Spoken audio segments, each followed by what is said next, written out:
Anyone wants to change their names, don't forget. Yeah, That's just you, I'm dude. good. Fine. No, I mean Not I really a big, appreciate it, but we've not done really it. a very big change either, but All right, we are live. Welcome to Got it. Positively Disagreeable. Anybody still watching?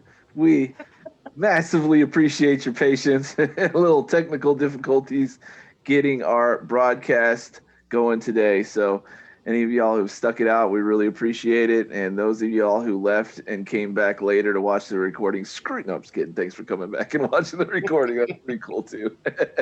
So, anybody, I don't know if you guys know this, but we I've almost hit double digit views on Facebook. So when we do, awesome. we're gonna be like popping some bottles up in here, you know. Woo! You got 10. If it doesn't happen soon, I might create another Facebook page and log in under that one just to break the record. I was gonna say, are you like discounting us? Are you like taking us Yes. out of the? Yeah. But to be fair, we're like 3 people, and that's including like wives and stuff, I think, maybe 4. So I mean, we actually have like 5 people not associated with the 3 of us or anybody living with the 3 of us that have all on their own decided to watch our video. Now, for all I know, they watched 2 minutes of it and said it sucks and didn't watch any more of it. But most all of them have viewed all 3 of the episodes, so that Oh, would suggest otherwise. So that's cool. So, but I mean, to be honest, look, right? I mean, like a lot of people do this, right? There's a lot of stuff out there to watch. Obviously, it'd have been really cool if like 1,000 people had just instantly watched us, but that was never going to happen, right? Like if there, even if in like the we break through the unbelievable odds and become a famous show, like it starts with 10 people watching it. You know what I mean? So it's right, progress, right? People are watching. right. That's always a good thing. I'm excited about it. It was like 7 for the first 2 and then 9 on the, so I was like, yeah, that's 2 more people. What? And they're people that I think I invited one of the people we've invited on to watch it, but still, like, people that could have been doing something else with their time that chose to watch our show. So I think that's cool, and I appreciate all 5 of you. Keep watching, and even if you hate it, make people, if you like it, tell your friends to watch it. If you don't like it, tell people you hate to watch it. You know what I mean? Like, I'll take whoever we can get. It could be a form of punishment, That's awesome. You didn't do your homework. You have to watch 3 hours of these guys talking. Exactly. It's like some guy that's been like waving at you on Facebook for like the last 3 years that you wish would leave you alone. Send them a link. We can get a viewer. You can get him to stop bothering you anymore. It's like 2 birds, 1 stone. All right. So real quick, coming to you from Positively Disagreeable, the show where we positively disagree about most things. Just to be clear, as there's been, I think, some conversation even amongst ourselves. Everybody's opinion on the show is their opinion on the show. Nobody is purposely disagreeing with anybody. If you watch our first show, we almost didn't disagree about anything. So I have been, to be honest, trying to pick stuff that, when you look at it, you think most people would agree on that, and so I try not to pick stuff like that, since it's a show about debating and the importance of doing such and having conversations with people that don't agree with you. But that said, once we pick a topic, what happens from then on is anybody's guess and up to the person who's talking at that time. We don't script it or influence it in any way. So these are everybody's true opinions, unless you heard me say something that you just think is disgusting and then somebody else told me to say that. I promise. It wasn't my fault. It was Victor. I was gonna say, I will admit, just disagreeing with you every once in a while for fun. Yeah. Yeah, that's what I do also. Just All right. All right. just to keep your blood pressure up all to, right. up to par. Well, I've thought about a show where it's just one guy who has to like just, prove his point against everybody else, because that's typically the way it is in every room. No, I'm just kidding. But yeah, I thought that would be interesting just to see, can he take on everybody else's disagreeing opinions? But I if you choose to do that, that's fine. I'm not making anybody do that or telling anybody to do that. The idea of the show is to get as many opinions and ideas about a specific topic and points of views, right? And so, maybe even if it isn't something that is your actual opinion, if we're getting that opinion out there and getting it some representation, I guess that's not the worst thing in the world. I am trying to, especially since we had one of our permanent hosts not be able to do the show anymore. Shout out to my boy. Still a great friend, just didn't have the time to do it, which is fine.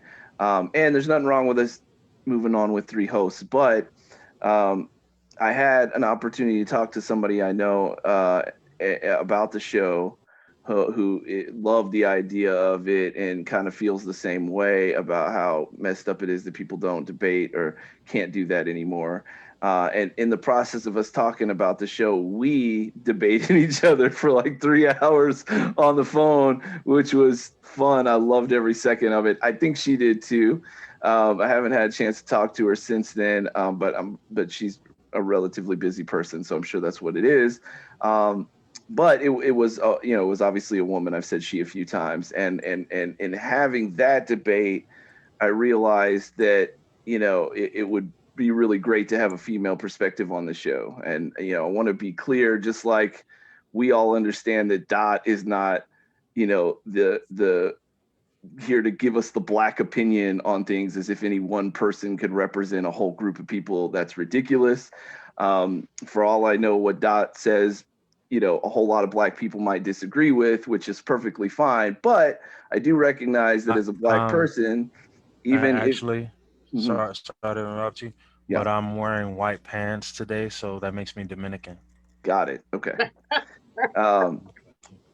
But to the really important point I was hoping to make, look, even if it's not what all black people think, it's obvious that Dot is going to come up with things that me and Victor, as not black people, just simply wouldn't come up with, whether people agree with it or not, right? And I feel like it would hopefully be the same thing with a female voice. Is she going to be the voice of women as one female? Of course not.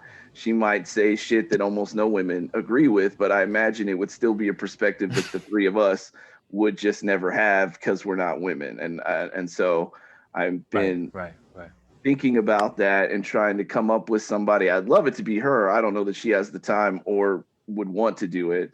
She'd be perfect for it if she did. But finding somebody that I think would stack up well, that knows their stuff and would, fight just as aggressively as everybody else does. So that's something that I'm working on. But back to the point, the idea is to, have as many, different points of view on a topic as possible and get you guys, the ones listening to it, an opportunity to hear things maybe you agree with and several things that you don't agree with. And maybe it changes your mind, but more importantly, just expands it and gives you points of view that you didn't have. And hopefully, in a best case scenario, a level of empathy, right, for the topic that you might not have had before because you'd never heard something that was somebody else said, right? So even if you don't agree with it, at least you can empathize with it. That I think that is as good a step in the right direction, isn't he? So, all right, we got 3 topics for you guys today.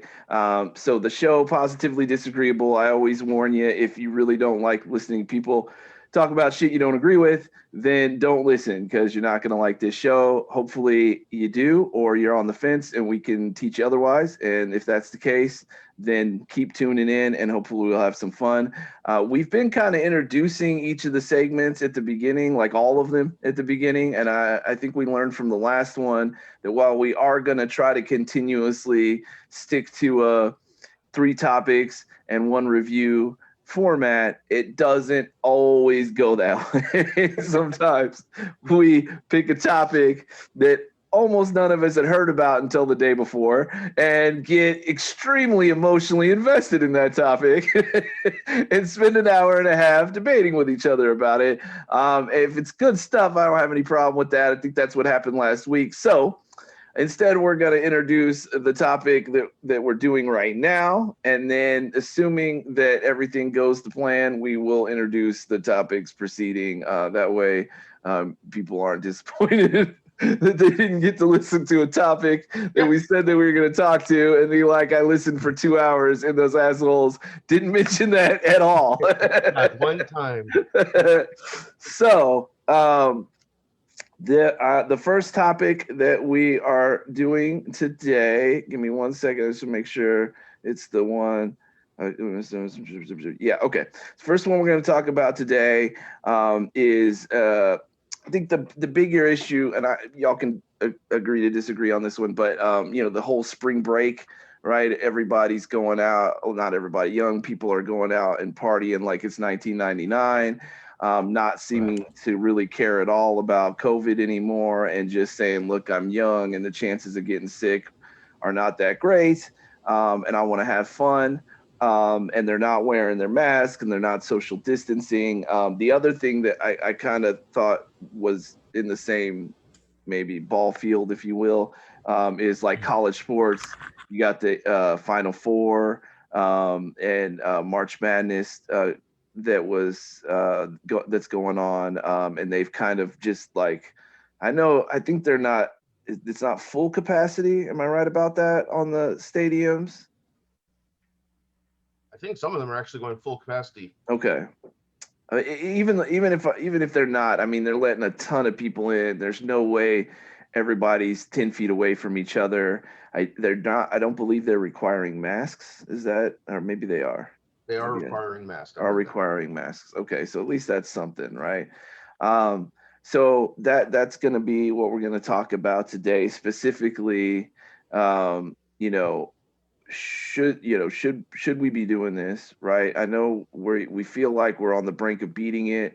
We got the vaccine coming out, and that's great news, but it's been made very clear that we haven't yet, right? That people can still get it. People do still have it. The fact that you can get the vaccine, and like if you get sick and go and get the vaccine 2 days later, that shit ain't gonna help you. Like if anybody's thinking that's how it works, that is not how it works. It's not a cure if you catch the disease. It's something, it doesn't even keep you from getting it. It just keeps you from ending up in the hospital if you get it. A lot of people, when they get it, still get sick, right? They just don't get like deathly ill. They just feel like they have like a cold or a flu if they've been vaccinated. But if you already have it, that's not going to do you any good. I'm going to use this as my 2 minutes. We always do and it's interrupted. I've been going for a minute, so I won't do both. But my concern here, and I think what a lot of people's concern is that we certainly haven't gotten enough people vaccinated to be considered what's herd. I want to say humanity, herd immunity. There we go. And so there's not enough people vaccinated that the ones that aren't can feel safe. They're saying that right now you can't vaccinate below 11, I think. And they've said that until they're doing this, right, but until they're able to put out a vaccine that works for children as well, like even if all adults got vaccinated, it wouldn't be enough for herd immunity. And then you've got these alternate, I don't think that's the right word, right? But you got these strains, variants is what variants out there, that they're very concerned if we don't get everybody vaccinated quick enough, can then end up the vaccine not working against them, and all the progress that we've made. And let's be fair, we've made some serious progress. They're hitting like 3.5 million people a day right now. It's quite fucking amazing what we're doing to get this shit done as quickly as possible. And I think while I completely understand being young and completely understand the like fuck it mentality, and that might even have been what I said at that time, it doesn't make it right. I've done a lot of shit in my past that just, that wasn't right when I did it, and so even if that might have been what I'd done and I can kind of relate to that, I think hopefully not, but we're not going to know for a few weeks. These people could be utterly fucking us right now, and we're not even going to know it for a while. I'm really worried about that. I think this is a really bad idea. That in like the states, I happen to live in one that are completely opening up. Rates are increasing again. I think all of this, especially, we're hopefully so close. I get it. Everybody's frustrated. If there was no answer in sight, this would make so much more sense to me than you just got to wait a few more months and they're going to let you do it. And it probably won't even be a problem. Right. Like, anyways, that's more than my 2 minutes. Who wants to go next? I will. I got a little bit of numbers. Okay. Okay. So they're holding the men's tournament in Indianapolis and they're allowing 25% of the crowd capacity. That's better than nothing. I mean, that's at least they're taking some kind of precaution. Right. Now, the women's tournament is going to be held here in San Antonio. They're holding it down to 17%. 17% capacity, and they're at the Alamo Dome. Oh, so Alamo Dome holds 31,000. 17% for the women's. I won't make that easy joke. Go ahead. Sorry. And I like watching the girls. Girls college basketball is more interesting for sure. Go ahead. For real. Yeah. They go hard. 70,000. They do. Indianapolis is 70,000 capacity. Now, my thoughts on it. Oh, okay. First of all, yes, I'm still worried about the disease and it being brought anywhere with that many people, that many fans coming in. It might be better if it was only locals, but I mean, how can you do that? I mean, right. Because that's you're right. That's the scary part of it too, is all the things that we're talking about is shit that a lot of people come from all over the place and then go back to those places, which makes it so much worse. That's right. I mean, that's how it got it in the first place. Right. Yeah, right. Exactly. That's one of the reasons why it started in New York and LA. Those are the big hubs of international travel. Sure. And now this is, of course, national travel, but still coming in for different places, bring a lot of stuff. Now, as far as what they're doing for the players, man, that's kind of on point. They are taking a lot of precautions for the players and the teams. Each player and member of the team is wearing a contact tracing device so that if they are found to be carrying the virus, it will actually play back who they've been in contact within 6 feet of for the last however long they think they've had the disease, the virus. Like based on like coming in contact with people's cell phones? Like how do they know who they've been in contact with? They're actually wearing like a watch or something. It's because it said it was a device. So they're wearing some kind of device that says that's actually monitoring their location. So it's monitoring their location 24/7, and everyone else on the teams and the coaches are also wearing them. So they are able to tell they're within 6 feet of each other. Okay. So that's being watched. So that's pretty in themselves. Because I'm just saying, like, I'm not wearing a watch. So if I'm where they are, they're not going to know if they're within 6 feet of me. This is only for the actual teams. Gotcha. And the people involved in the teams. Gotcha. See. And of course, they're also, that sounds highly illegal. Well, they're volunteering to. I mean, they can choose not to do it. No, the players can't. Right. Well, they cannot play. Yes, that is correct. I guess to that point, it is a choice, but they can't play unless they wear a mask, which seems kind of like it's a requirement, I guess, to play. I mean, think college sports. There's a lot of requirements to play. I mean, that's not a new thing. Yeah, absolutely. And I think it's good that they're holding the tournaments. I think it's good that they're doing that. I don't think it's that good that that they're requiring fans, though I do think it's the safest way that they could do it. I'm happy that it's 25%, 17% people have been uh, starving for these type of events. Uh, People are getting very tired of uh, this lockdown measures. Yeah. So no, Yeah. I'm actually kind of for it.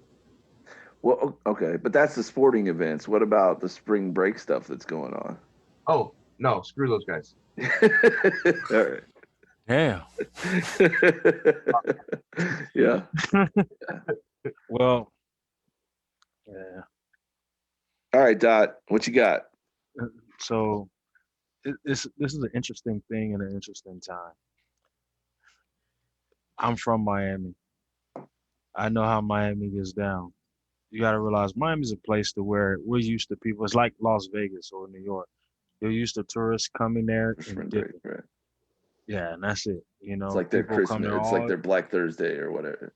yeah, Black Friday, well, sorry. all year round. Kind of is Miami. It's Yeah, but people but come spring down there. break's huge, right? I mean, Florida, yeah, right. it's a It's huge like thing, Corpus and all them places. It's huge. Yeah. times 10. Right. So when you look at it, there's a couple outliers here. You have, for one, a young mindset. And I'm understanding this from, from an older mindset to where it's like, oh, it's easy to understand, like, just don't do it. But I have a 16-year-old, and I talk with her and her friends about this whole lockdown and the COVID thing. There are a lot of teenagers and young adults that are actually going through depression, like Sure. straight up, because we've experienced things in life as being older, Sure. but their normal natural life is being uprooted and their minds aren't capable of processing or understanding, Sure. not like ours. Right. We're older. Agreed. You Yeah. know, so even older people, we're having trouble with this. So imagine a mindset to where the whole world is big and there's a lot of unknown, and now you get this added unknown. So their natural mind is going to think play part like children, but a little bit more evolved. They're going to think play party on a young adult level. So I think we can't give them too much of a hard time. We do have to understand that they're not equipped to handle this, neither are we. But it's no excuse, you know. But we do have to understand this is something that's unprecedented. And as far as the Mason and pepper spraying, I mean, it's Miami, you know, it's Yeah. I you mean, know look, they spring break, like COVID or it not, gets wild. spring Yeah. break, yeah. You go to the coast for spring break. I didn't go. I didn't ever went to Florida, but I mean, like I went to Corpus and shit. I mean, Right. like I'm gonna do everything in my power to keep my daughters from going to. I mean, it's Oh yeah. fucking. It's like law doesn't exist It's, for a couple of. I mean, it's it doesn't. fucking It insanity, doesn't. man. Did you see the views Is you're from right. Florida? The TV broadcast from Florida, they're like standing on cars. Yeah, I mean that's the way it's always been though. Like I Hey. think people that either never did it or are just so far removed from it think that like because of COVID they're going extra crazy. I don't They're know. not. I don't. They're I just mean doing the maybe a norm. tiny bit, but not in any noticeable way. I mean Yeah. that's fucking spring break. People are like when I went, people are jumping off of roofs into pools and I dancing saw on that. cars. Yeah, Everybody's having Well, sex with each other. Everybody's I doing. literally have footage from when I used to go there for spring break, and just to give you an example of the craziness, and this was years and years ago, almost 10, 20 years ago, right? Uh, well over 10, 20 years ago. But there's one time where you have the shoreline and then you have the ocean, and there's literally lines of thousands of people up against the side where the hotels are, and then up Yeah, against the side where the water is, and right. they're chunking. It's like Braveheart. Instead of arrows, they're chunking beer bottles across It's fucking insane. at each It's other. insane. It's Yeah, I have the it's footage completely insane. to It's where completely it's a insane. line of is literally like Braveheart, and there was one guy next to me, and you could see it looked like black birds just coming out of a line of people and Yeah, landing yeah. their beer bottles. One guy got hit in the head. Bow! The bottle smashes. He's bleeding halfway down his Oh, face. He's standing right next to me, and he grabs a canned beer And then chugs it like spring break. Woo Yeah. woo. I'm like, Yeah. bro, you need to see a doctor. He's like, woo Yeah. woo, and Yeah. chugs the beer. That's what I'm saying. I dude. have this documented. Yeah. So, I mean, that's the so way what it they're doing was. now is like, When I was in high school, it was like all we need is enough money to like get down rent there. the hotel get there and rent the hotel for a week. And 10 people can stay in the room because by the time you get back to the room, all you're gonna do is fall over and pass out. Then Right. you wake up, you clean yourself off, you go eat. And I mean, when you wake up at like 4 o'clock in the afternoon, right? You wake yourself up, you get some food in you, you go to the fucking beach and swim and shit, and then it gets dark. And like, I mean, not that all hell doesn't break loose during the day, because it does, but I mean, once the sun goes down, I'm telling you, it's like Law and Order disappears at nighttime, and everybody is drinking whatever they can get their hands on, taking whatever drugs they can take, Oh, yeah, having it's 24 sex hours. everywhere. I mean, it's fucking insane. It is fucking insane. I've been to crazy trips to Mexico that were tame compared to fucking spring break in Corpus Christi. I swear to God, like, it's fucking crazy. I mean, it's just fucking crazy. It gives like Mardi Gras a bit of a run for its fucking money. I mean, people lose their goddamn minds during spring break. I'm not like, I swear to God, I will lock my fucking kids by force in their rooms during spring break. Like, I will GPS track their asses if I have to. Like, there's no fucking way. I wouldn't let my sons go. There's no way I'm letting my daughters go. No fucking way. I mean, that shit is, talk about, with the whole Me Too movement and everything, like, that does not exist during spring break at the beach. Like, I'm telling you right now, it is no different today than it was 10 years ago. It seemed fun at the time. Looking back on it, some of it was great. A lot of it was utterly disgusting and really poor behavior that people should not have been participating in. Now that you're older and a father, yes, exactly. I mean, But honestly, even before I became a father, Right. I kind of knew it was kind of gross and disgusting. But even more so, yes, a father of daughters appreciates it that much more. But you went though. Oh hell yeah, I went, and There I you don't. go. In my defense, I didn't participate in quite as disgusting behavior as some of the people down there, but I'm certainly not proud of everything I did while I was there. Just watch from a safe distance. Nobody did anything against their wills or because they were too enamored to know what was happening. But I did a lot of stupid shit that I'm not proud of. Just no unconsensual shit. Yeah, well, I'm the type, I know what I did. Yeah. And all I'm saying is my daughter or her friends ever think Yeah. that they're going, I'm saying, look, even the that old parent that's there. Yes. I'm going. I'm telling you, there were girls that just transformed down there.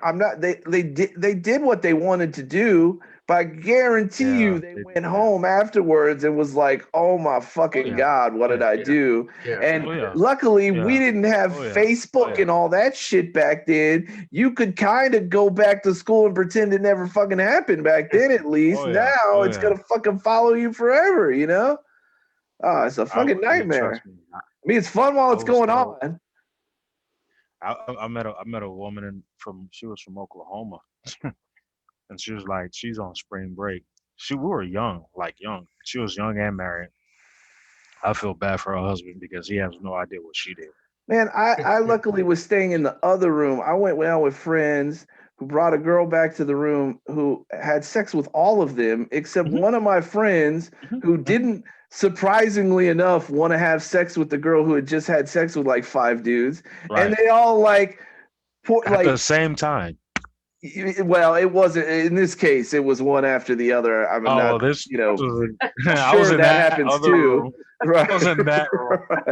But my friend who didn't want to have disgusting sixth or whatever it was at that point, everybody made fun of him until he almost cried. They poured beer on him and called him a big ass pussy for not wanting to have dirty sex with some chick after 5 people went before him. That's kind of it builds character. Put hair on his chest, I guess, Oh God! Lord. That's what I'm saying. And in all those guys' defense, as gross as it was, the girl was having a good time. She was like, some girls, not all, lose their damn minds down there, man. It's crazy. That shit you see on Girls Called Wild is nothing. It's nothing. Funny story is I was down there and I met this is when what's the guy from Saved by the Bell when he was hosting it? Zach. Oh, Mario. The Dancing with the Stars. Yeah. Oh yeah, Mario. So Yeah. I met him and the owner of the show. I have a hat that they gave me. Right, I got the photos and everything. The stuff that went on. Now, mind you, I'm in the meat of everything on the boat with these people of that show.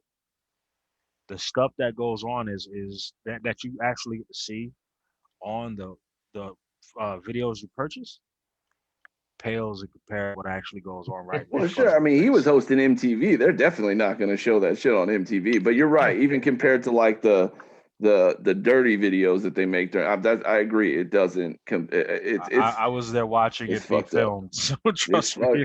yeah. Well, yeah. I mean, they keep it. But I'm saying the shit that you've never seen anybody videotape. I mean, it's fucking crazy, man. It is fucking crazy. Like, but anyways, just before we run out of time to go back to it, look, part of me, what you're saying, Dot, is I do recognize that they're kids and we need to cut them some slack, but we also need to not let them do it, right? Like, I get why they want to do it. I get why they're going to try to do it. But we still have to stop them from doing it because, they're young and you're right. They haven't dealt with any of this shit yet. So they do not, I'm trying, my kids are really I young would now, but real quick. I wouldn't say that they're kids. I always see adults as adults. They're young minded adults. Because when 16, you say 17, kids, 18, no, I'm 19, talking about 20. no, Yeah. I'm talking about two different things. Yeah. With Okay. my daughter and their age, yes, they're children, they're kids. Right. They're actually going through some stuff. And talk with more teenagers around and ask them how they're doing through this because it'll be some compelling and profound shit that they say out of their mouth what they're having to see. I'm talking about the ones that are 18 in college, young. Those are just young-minded adults. I still hold them accountable. Sure. Yeah. Agreed. But I will give them some slack because they're a young, developing mind adult. Yeah. So yeah, they're gonna do all the dumb shit until they get to our point where we got gray hairs. Yeah, and you've actually had gray hairs, Adam, since high school. But yeah. but and in their we're defense, more they're at an mature. age. I mean, this is the only age. I mean, look, there are older people down there, and everybody thinks they're gross and disgusting because they're kind of gross and disgusting for being there at that age, right? So I mean, in their defense, they're kind of at an age where they're only gonna have a few years that they can do this, and it be somewhat okay that they're doing it because they're young and dumb. And so I feel for them on that. And I do recognize that there are so many young people that are like giving up things that they're not going to get back. I mean, let's be honest. It's not like it's a for adults. It's all us not doing things that when this shit goes away, we can just go back to doing, right? But like kids that are missing like their proms and their graduations, and like dude, I lettered in 3 sports, and the idea that I might have had to miss my senior year as like in basketball, that would have destroyed me. I mean, that would have really fucking sucked. I mean, it's I have harsh, nothing. bro. It is. I have sympathy. But at the same time, like that is also life. Like, there, even as children, kids sometimes have to go through fucked up shit. I mean, that is part of life. And it does feel like we've kind of gotten to this point where we feel like there are certain things that kids, I mean, yes, ideally you should never have to go through, right? But the truth of the matter is, like, in the real world, there's no such thing as total protection. Everybody goes through some fucked up shit. Sometimes it's as kids, and I don't think it's wise that we're teaching people at any age that if it's like really unfair, then you just it shouldn't matter, like that's just too unfair. Even if what I'm going to do is going to have a massively negative impact on the world, it's just so unfair I should get to do it anyways. I mean, that's not reality. Like, that's not how the world works. So there was sometimes you have to give up shit, even when it's the most unfair thing you can fucking think of. You know what I mean? so Yeah. in one of my classes, I was looking forward to like a field trip, and I'd been looking forward to it for like, I don't know, I guess 6 weeks. I guess whenever they announced that it was going to happen, and like, To the bread bakery. no, Oh, I did that one. That was great. buttercrust, man. I love that field And trip. like 3 days before, I got the chicken pox, Yeah. and Oh, Right. and Shit I couldn't go happens. I couldn't go, and Right. granted, I was like 5 years old, but my dad explained it to me, man. I couldn't get everyone else sick, and then they Right. wouldn't be able to come to school. I Right. mean, you know, if a kindergartner can understand that, Right. a college kid or high school kid should be able to understand that. well, Right. we're dealing with entitled people a lot of times. That's the problem. I mean, that's really the problem is our generation was not taught this idea that we deserved everything. And honestly, whether we actually do or not, you know what I mean? Like some kids do deserve Right. it, right? But sometimes you don't get shit you even deserve. But Yeah. that's not even the problem. Like kids today are just taught that they deserve like if they want it, they should have it, period. It's not good. It's not good. And you know, same thing, dude. When I think my junior year, I got to either sophomore or junior year, I got to play a basketball game in the Spurs stadium, like on their court. And we sold tickets. It was I don't know why they don't do this more often. It was a fundraiser by the Spurs. You sold tickets to their game, and then your friends and family used that ticket to come watch you play, and then add a ticket to the game afterwards. Yeah. And all they had to do was clean the court up a little bit afterwards, and they sold like 100 tickets. You know, it was pretty smart. And it was like the greatest fucking thing that ever happened to me. And I got benched because like 3 minutes in, everybody else. Because you couldn't hoop. No, that would have been it would have been frustrating. I wouldn't be bitching about it today if it had been because I was playing bad, because that's life. But Adam said I was sick with the 3-point. my coach, this was when I started all 4 years in high school basketball as the point guard. But to be fair, it was a private school. You know, we weren't as good. I wouldn't have started at point guard in a public school. I was good. I wasn't that good, right? And so to give you an idea, the other 4 starters of our basketball team, like my coach called 3 or 4 plays and they didn't run all 4 of them in a row. They like just went out there and did whatever the fuck they wanted to, like 4 times in a row, which wasn't I'd like to say it was the like overwhelmingness of being on the Spurs. No, this is like what happened at the beginning of a lot of games, unfortunately. And it would piss my coach off to no end, which I completely get, because it would piss me off to no end because I was the only asshole running the play. I looked dumber than they did because I was the only one doing it. And I would do it because that's what my coach told me to do. You do what your coach tells you to do. And so he pulled us all out for not running the plays. And all I said was, oh, come on, I'm running the plays. Like, let me stay out there. I didn't do anything wrong. He benched me until the last 2 minutes of the fourth quarter. So I played like 4 minutes of the game. And I normally played like 48 minutes, like, because that's how we didn't have a big bench or a lot of people who knew how to play. So I was in good shape. My coach typically just didn't pull me out of the game. So instead of playing 48 minutes, I played 4 minutes of like the biggest game of my life.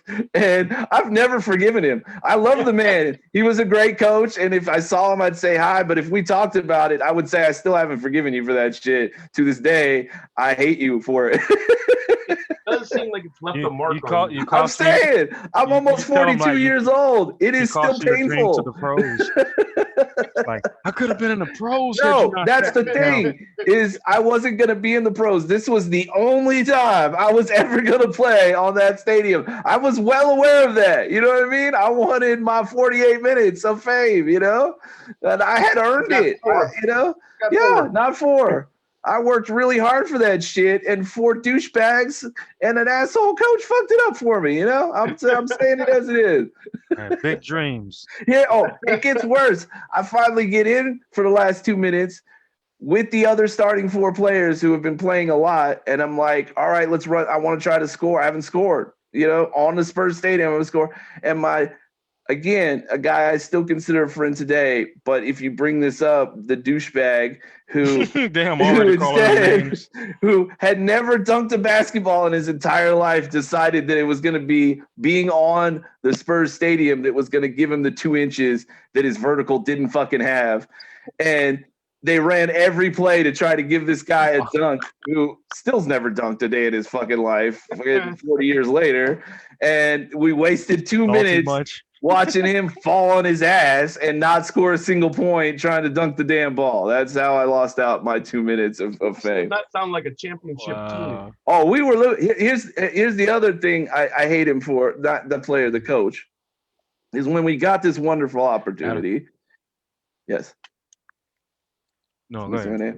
He when we got this wonderful opportunity, he, like some fucking Rudy style fucking roaring speech, talked us into not bringing the worst possible team that we would have destroyed, right? Not bringing like a middle of the line team that would have made a good game but we would have beat, not bringing the team that like we would have perfectly matched up and it would have been like a tough game but we could have won. No. We brought the best team in the league and they destroyed us. The Monstars. That boy had somewhere to be, man. Y'all played the Monstars. Oh, exactly. Because we could do it. Who cares how good they are? I care. We suck. Like, come on. Like, coach, we're not a good basketball team. That dude's a 7-footer. Like, what's going on?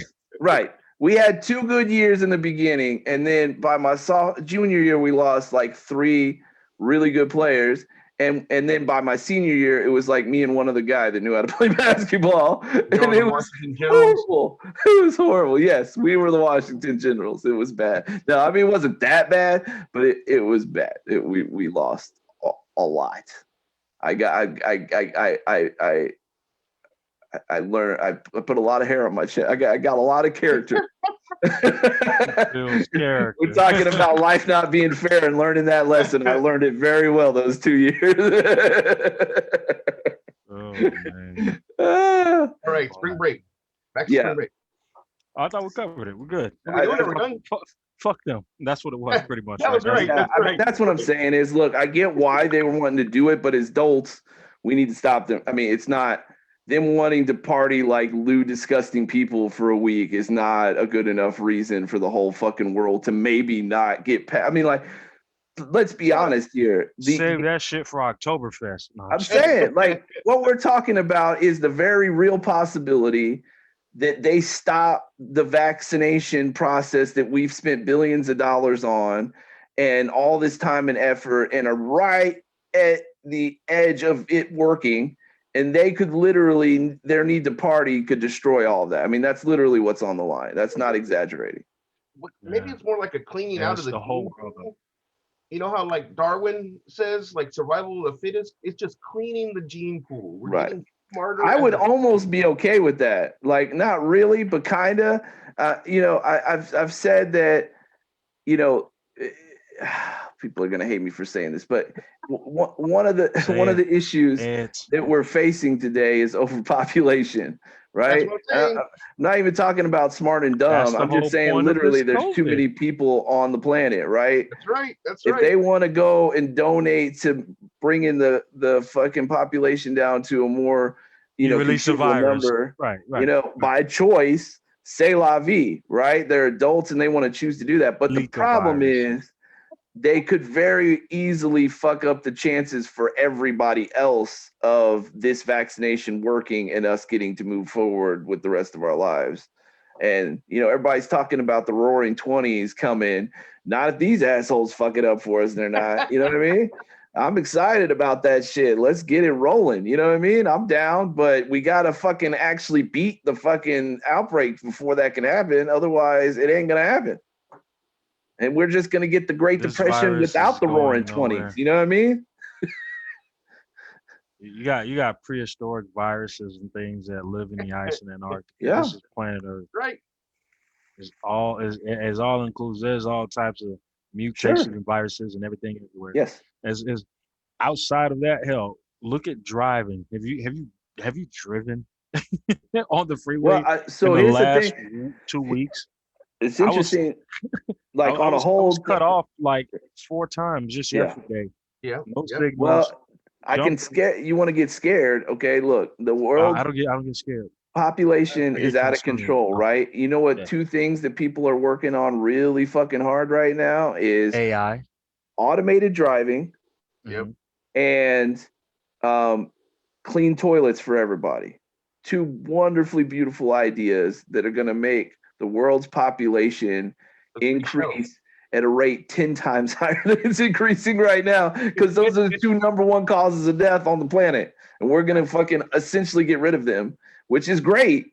Don't get me wrong. There's lots of kids that die from all kinds of horrible diseases because they shit where they get their water. And that's fucked up. And I want that to go away too. I'm not saying I don't. I'm just saying be prepared for the fact that if you think our rate of growth is bad now, when you get rid of 2 of the, if they're not top 2, they're within the top 5 for sure. I know the bathroom thing is the number 1. I think cars is number 2, but maybe it's 3 or 4. And nevertheless, you get rid of both of those, you're talking about stopping thousands upon thousands of deaths a day, right? Which sounds good, except, then that, then what are we going to do? I'm just saying, I'm glad those people won't die, but it's going to cause another problem that we're not thinking about, is all I'm saying. Somebody should consider that. We got to have room for the 4 times as many people we're going to have in 3 years after they fix that shit. But they do that all the time just because of our what was it? The average age of death keeps getting shorter or longer and longer. Sure, yeah, So just more and more damn people. right. That's And why more people, and then more people are making. I mean, that's the the biggest factor, right? Is that the population grows, and then that larger population makes More reproduces, right? people. And then they reproduce. It compounds on top of itself. You I wanna will hear say something this: crazy? That it's young. usually the communities or social societies with the lower education and lower living standards that reproduce more. We're humans. Take away all the factors that we place in our society. It's embedded in our DNA to procreate. Look, nobody's I saying That's that agree. that's rich people I don't agree. reproduce, I agree, right? but the United States now Statistically, has the actual number of children per adults is actually dropping yes, and has been dropping the last 20 years. that's because younger people aren't having as much sex. The No, they're having it. They're No, just no. they're going to Statistically, that clinic more. That's right. no. That, I mean, that might be true, but I'm telling you, it's been on the news You got for 2 years or more that statistically people ages 18 to 35 are having less sex than they've had than that group has had in 40 Where years or exactly do something. you get I this? know girls are buying those the Plan B pills like Skittles. Oh They yeah, pop every Look, other Friday, you got to every other understand Wednesday, Thursday. They're that, but popping. what you're saying They're doesn't, buying them with bulk. That one dude, girl bought. there's 3 billion people on the planet, right? A Right, lot right, of people can still do that, and still there can be less people having sex. You know what I mean? Like, those things don't have to right. contradict each other. I'm not saying No, you're I didn't wrong. say they do. What I mean, I'm yeah, I'm not that saying you're wrong. that because there's no proof of it, having the children. that's You what I'm know, saying. Yeah. look at the stock of I'm telling you, these pills are I've seen it. They're The like condoms and they will the yeah, condom they're not even companies and using the they're not birth using no control companies. yeah, those. Look, They'll be like, hey girl, you got some? They all in the car taking www. shots of Hennessy and popping. Boop. I'm good for the next 3 days. Yeah. Are you ready? Here we go. Go ahead. www.healthline.com. Why young adults, especially men, are having less sex less frequently. www.theatlantic.com. Young people are having less sex. Because the women get the attention. They off the internet. www.everydayhealth.com. Young Americans are having less sex every No, day. the thing is, I'm not calling you a liar. I'm saying, how are they actually really getting their information? Because I I mean, mean, People surveys. lie. I mean, people can, sure, yeah, people can yeah. lie. I never told Are adults you out there that I was doing having the sex. bad But I mean, a lot of the statistics that we have are based on surveys. So Sure, no, I Right. agree. I agree. I'm just it's extremely faulty when you're talking to that demographic because when adults would ask me a question at that age, well, I would 18 lie to if 35, I tell them what they're what. I still do. They be like, I know I still do. That's right. how 18, often do you, how 18 often to do you drink? 35. You know, Yep. you listen to that the I doctor asks you, mean, are you a 14. drinker? Or you go to the hospital, how often do you But drink? what? But Oh, why sex? occasionally. Who doesn't want people to think they're having sex? That's I what, mean, that was not something I wanted people to think. Like, Well, that's what I'm saying. If an adult asked me, I would say no. If my buddy why? asked me, I'd say yes. But You know, why? Sex isn't like drugs. You're supposed to be having sex Wilt at 18. Chamberlain, this motherfucker. No, like that. You know, you're supposed to be having sex at those ages. That's not. when you walk into your like family reunion, your uncle asks, you know, hey, are you getting But down? that's not who's asking the. It's not your uncle who's asking the question. They don't have your. creepy Uncle Joe. They're not like, let's do a survey where we have everybody's parents call them and ask them how much sex they're having, how often, in what position. I mean, you know, like, yeah, of course that would be ridiculous. It's not telling somebody on the phone either. Why not?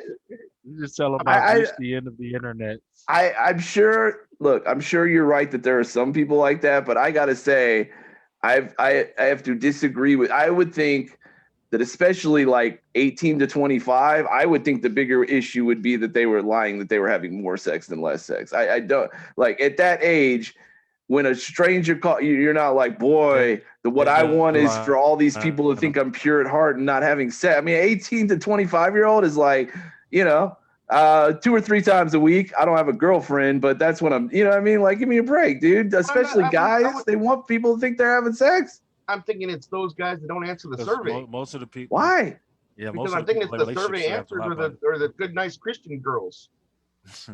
Hey, Beth, how many times? Okay. Look, I disagree with you, but for argument's sake, it's the same survey that they've been doing for 20 years. So why, over the last 20 years, are people lying even more than they were 20 years ago when sex is a whole lot more acceptable today than it was 20, 30 years ago? It doesn't, I mean, even if what you're saying is true, you got to subscribe. There wouldn't be a trend of people lying more in the last 4 or 5 years than they have been previously. So why is it going down? I mean, it seems like today people would be more open to talk about it than ever. Am I wrong about that? It's digital prostitutions and no pimps. I don't think so. You got to subscribe now for $5.95 a month. That's what it is now. That's what it is.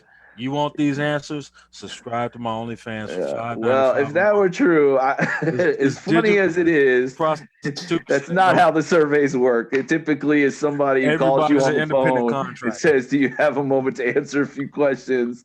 Or, you know, you get something emailed to you.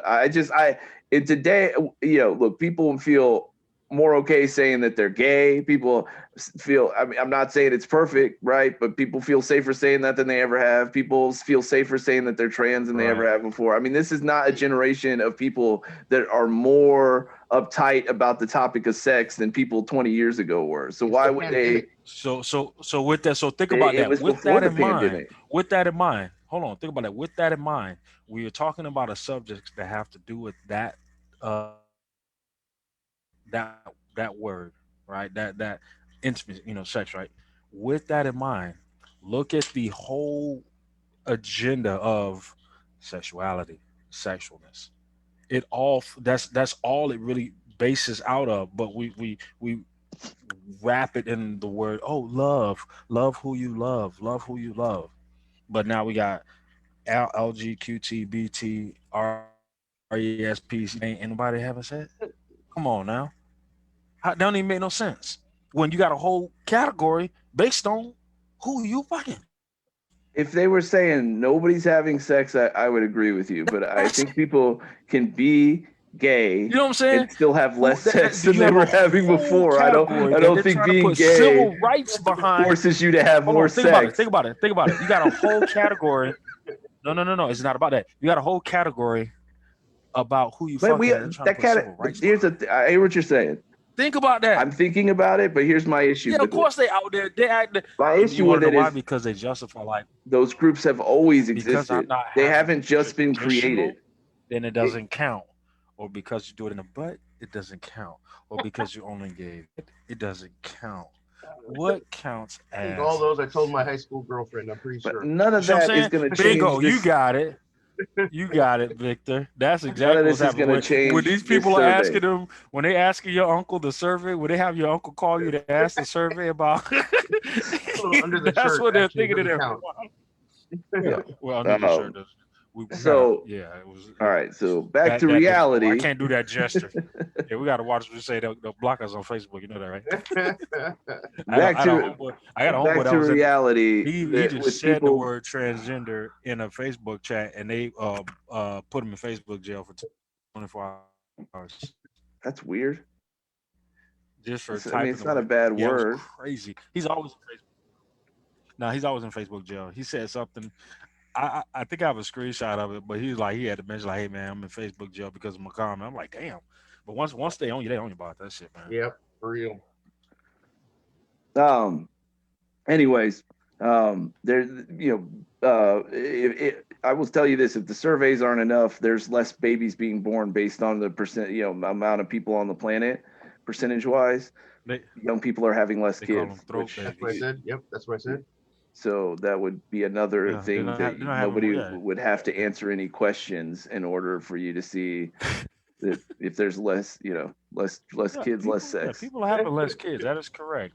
They have. Well, see, you can't correlate the two. Could also mean better. You can't correlate the two. But you can. No, here's why. Adam, hold on. Do you know? No, there's a difference between one plus. Hold on. There's a contraceptives.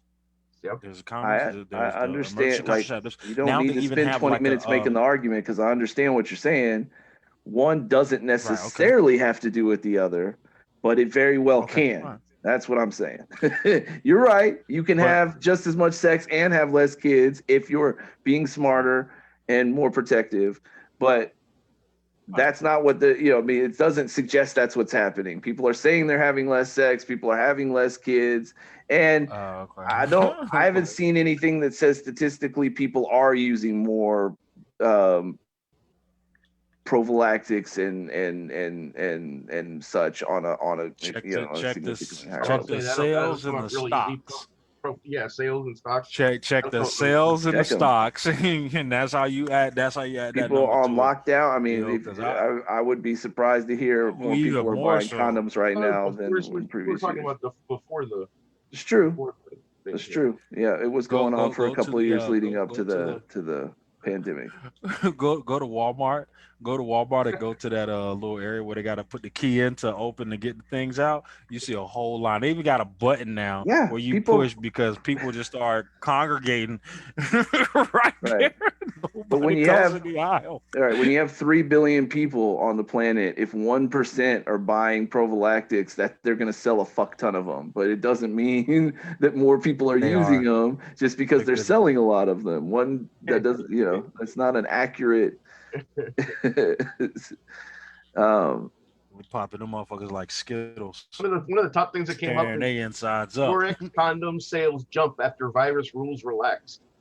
I'm sure that's true. I mean, obviously, because even people who want to have sex can't. So when you give people that want to have sex a chance to do it, they're going to. There's no doubt about that. Oh yeah. It's getting bad. It's getting bad. I've been out in the last week. I've seen all types of craziness. I'm sure. All types. I'm sure. Yeah. Because I mean, look. In good ways, positive ways, and in bad ways. Hell, I was out the other day and somebody just started randomly shooting in the air like it's the Wild West. Like, what the hell? What's wrong with you? It's nonsense. Yeah. It's crazy. It's ridiculous. Yeah. It's ridiculous.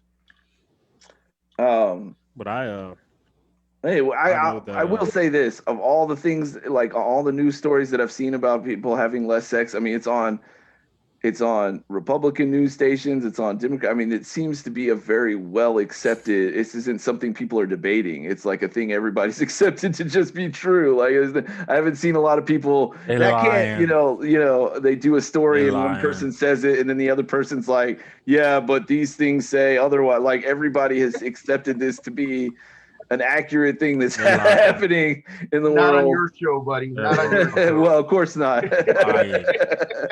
They are lying. Liars. Lies. They just haven't. To me, that's they're like, having sex with it's other like people, so I they feel like gotta I'm say they're hearing two not. people tell me that when somebody calls to ask them how much, are you making money? You're like, most people like to lie and say they're broke when they're actually making money. It's like that tends to be what happens in my experience. Most Depends people on who's seem to calling. be very excited. The IRS? Right, but that's the thing. It doesn't depend on who's calling, because the people that do these surveys are not the police or your parents ever. That's never actually a thing. It's always just people like, you've never fucking met before that are randomly calling you every time. That's always who it is. Like, hello, creepy Uncle Joe. Why are you asking me these questions? I'm gonna tell my mama. Stranger danger. I'm hanging up. My mom had asked me when I was 25 how much sex I was having. I would have lied about. I will concede that argument every time. That's what I'm saying. Had some random person call me, I would not have told that person I was having less sex than I actually was. I would have been like, well, I would say, I'd have been, I would have been trying to get as much credit as I can. When I go to the doctor's office, I'm 40 now, and they're like, that's sometimes a sexual activity has that. I'm no, it has not. Whoa. I'm like, nah. There are no issues there. And then they'll say, some people are embarrassed to answer that question. I would say, look, I hear what you're saying. I would not be so embarrassed that if I had an issue that you could help me with, I wouldn't let you help me with that issue, because this is too important of a thing to me. Well, it depends on what doctor's office you're going to. That's what I'm saying. If it's a doctor that can actually help me with the problem, it might be embarrassing, but that's the thing that embarrassment is not going to be enough for me to be willing to give that up, is all I'm saying. Doctor, why are you asking this question? He's like, okay, do you need me to bring the nurse in? Like, I don't know. That nurse wouldn't stop me from being able to have sex either. Look at that prophylactic thing. Yeah, I looked up the numbers for the prophylactics. I mean, she has a strong Dominican accent. The third daggum story that came up is police bust scheme to wash and sell 300,000 used condoms in Vietnam. Yes. Yep. That's the thing. That's why there's more kids. That's gross. That's so gross. Horrible. Oh, man, that's a true thing. I read condoms. Yeah, nobody's saying there ain't kids being born. I mean, you got octomoms and shit. I mean, obviously population is still growing, but I mean, the point that what this was all about in the beginning is what they're saying is people are stressed and depressed and not, and don't have, before the pandemic, as much social contact anymore. People communicate through phones and pads and websites. And so people are having less sex, and it's actually not healthy for this group of people, right? That said, for the rest of us who aren't dealing with as many people on the planet, they're taking the hit for us. Yeah, that's right. The couple generations, after us are making up for the baby boomers who went fucking ballistic and made, 4 times as many people as they were supposed to. All right, next topic. Let's see here. Give me 1 second.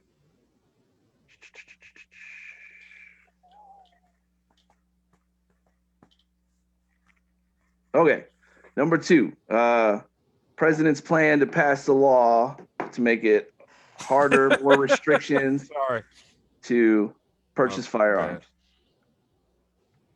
Every time I hear that, I just start laughing.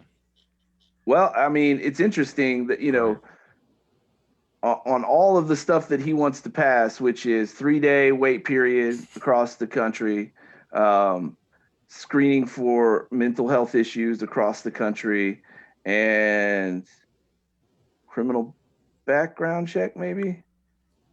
We already do a criminal background check, don't we? Not everywhere. Yeah, they do that. No, some places. I think Handgun, is with sell to sell Right, by owner to right. owner. Maybe Outside it's of something that, else. yes, there is one done. Right. And the You're thing yes, is that here's the loophole because I have a CHL, so I'm about my firearms. There's a difference in the right to bear arms, your Second Amendment right, and then the privilege to carry concealed. Okay, so you have a CHL, you can just go show your CHL and purchase it right then and there. There's a form you just really? sign and take it. Handguns Oh too? yeah. because they've already done Mhm. the background check. Firearms. You Yeah. can't have the concealed license if you have a record. Yeah, but So can't just you get your get a CHL record and you after you got bypass the all that license shit. No, because Nope. they'll take the license. from your house? Yeah, you can lose your license if you Well, was they that. can Well, no, run. there's a difference in They can you run have the your you can license number to make sure it's active. Oh, I see. you can possess a firearm. That's why you say Second Amendment right in your home, personal protection, right? Unless you have been convicted of a crime that where you are unable to possess that. That's where you get the felons in Florida where they try to overturn the laws to be able to purchase firearms, right? American Second Amendment right to bear arms. The difference is being able to carry concealed on your person. You need to pass a qualification. That's where you get your CHL. Texas is an open state. You can carry open. You can. There's rules to where you can and carry. You cannot carry open. You then have to leave it in your vehicle, or some places you can't have it on property, or you have to leave it at home. You can have them in your home, unless, like I said, unless you cannot have them in your home due to legal reasons like background criminal, convictions. Outside of that, walk around with your pistol all day. Uh, okay. As far as the restrictions go, they've been at that agenda forever It's with true. like them and the NRA and how they want to push laws. So this goes into a deep conversation which coincides with laws, regulations, tightening things, but the agenda set forth is not necessarily the agenda utilized.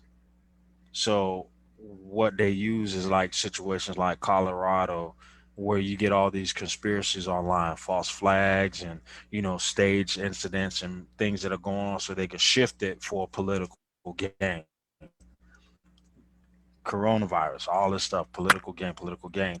And where you fall back on is where you look, okay, well, how guns have been killing people. People have been killing people with guns, knives, all types of shit. Chicago, perfect example, somebody made this point.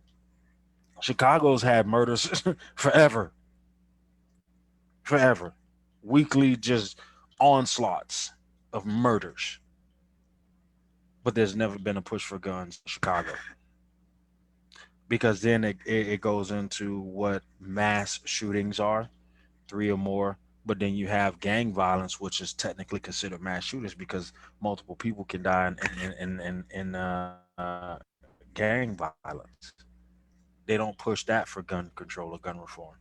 These these incidents and situations. I know I keep getting the internet connection drop issue, Right. but President Business and his wanting to push gun reform and stuff like that. The guy needs to go have a seat somewhere. Honestly, like he really does because there's a constitutional loophole. Get your concealed carry, and you can just purchase your firearm.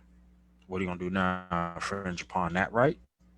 Well, okay. Well, that's your 2 minutes, so I won't debate that. No, I'm done. I'm done. You good? You good? You good? You good? Go Well, ahead. go Run ahead, it. Victor. Do you want to go or you want me to? Yeah, you go ahead.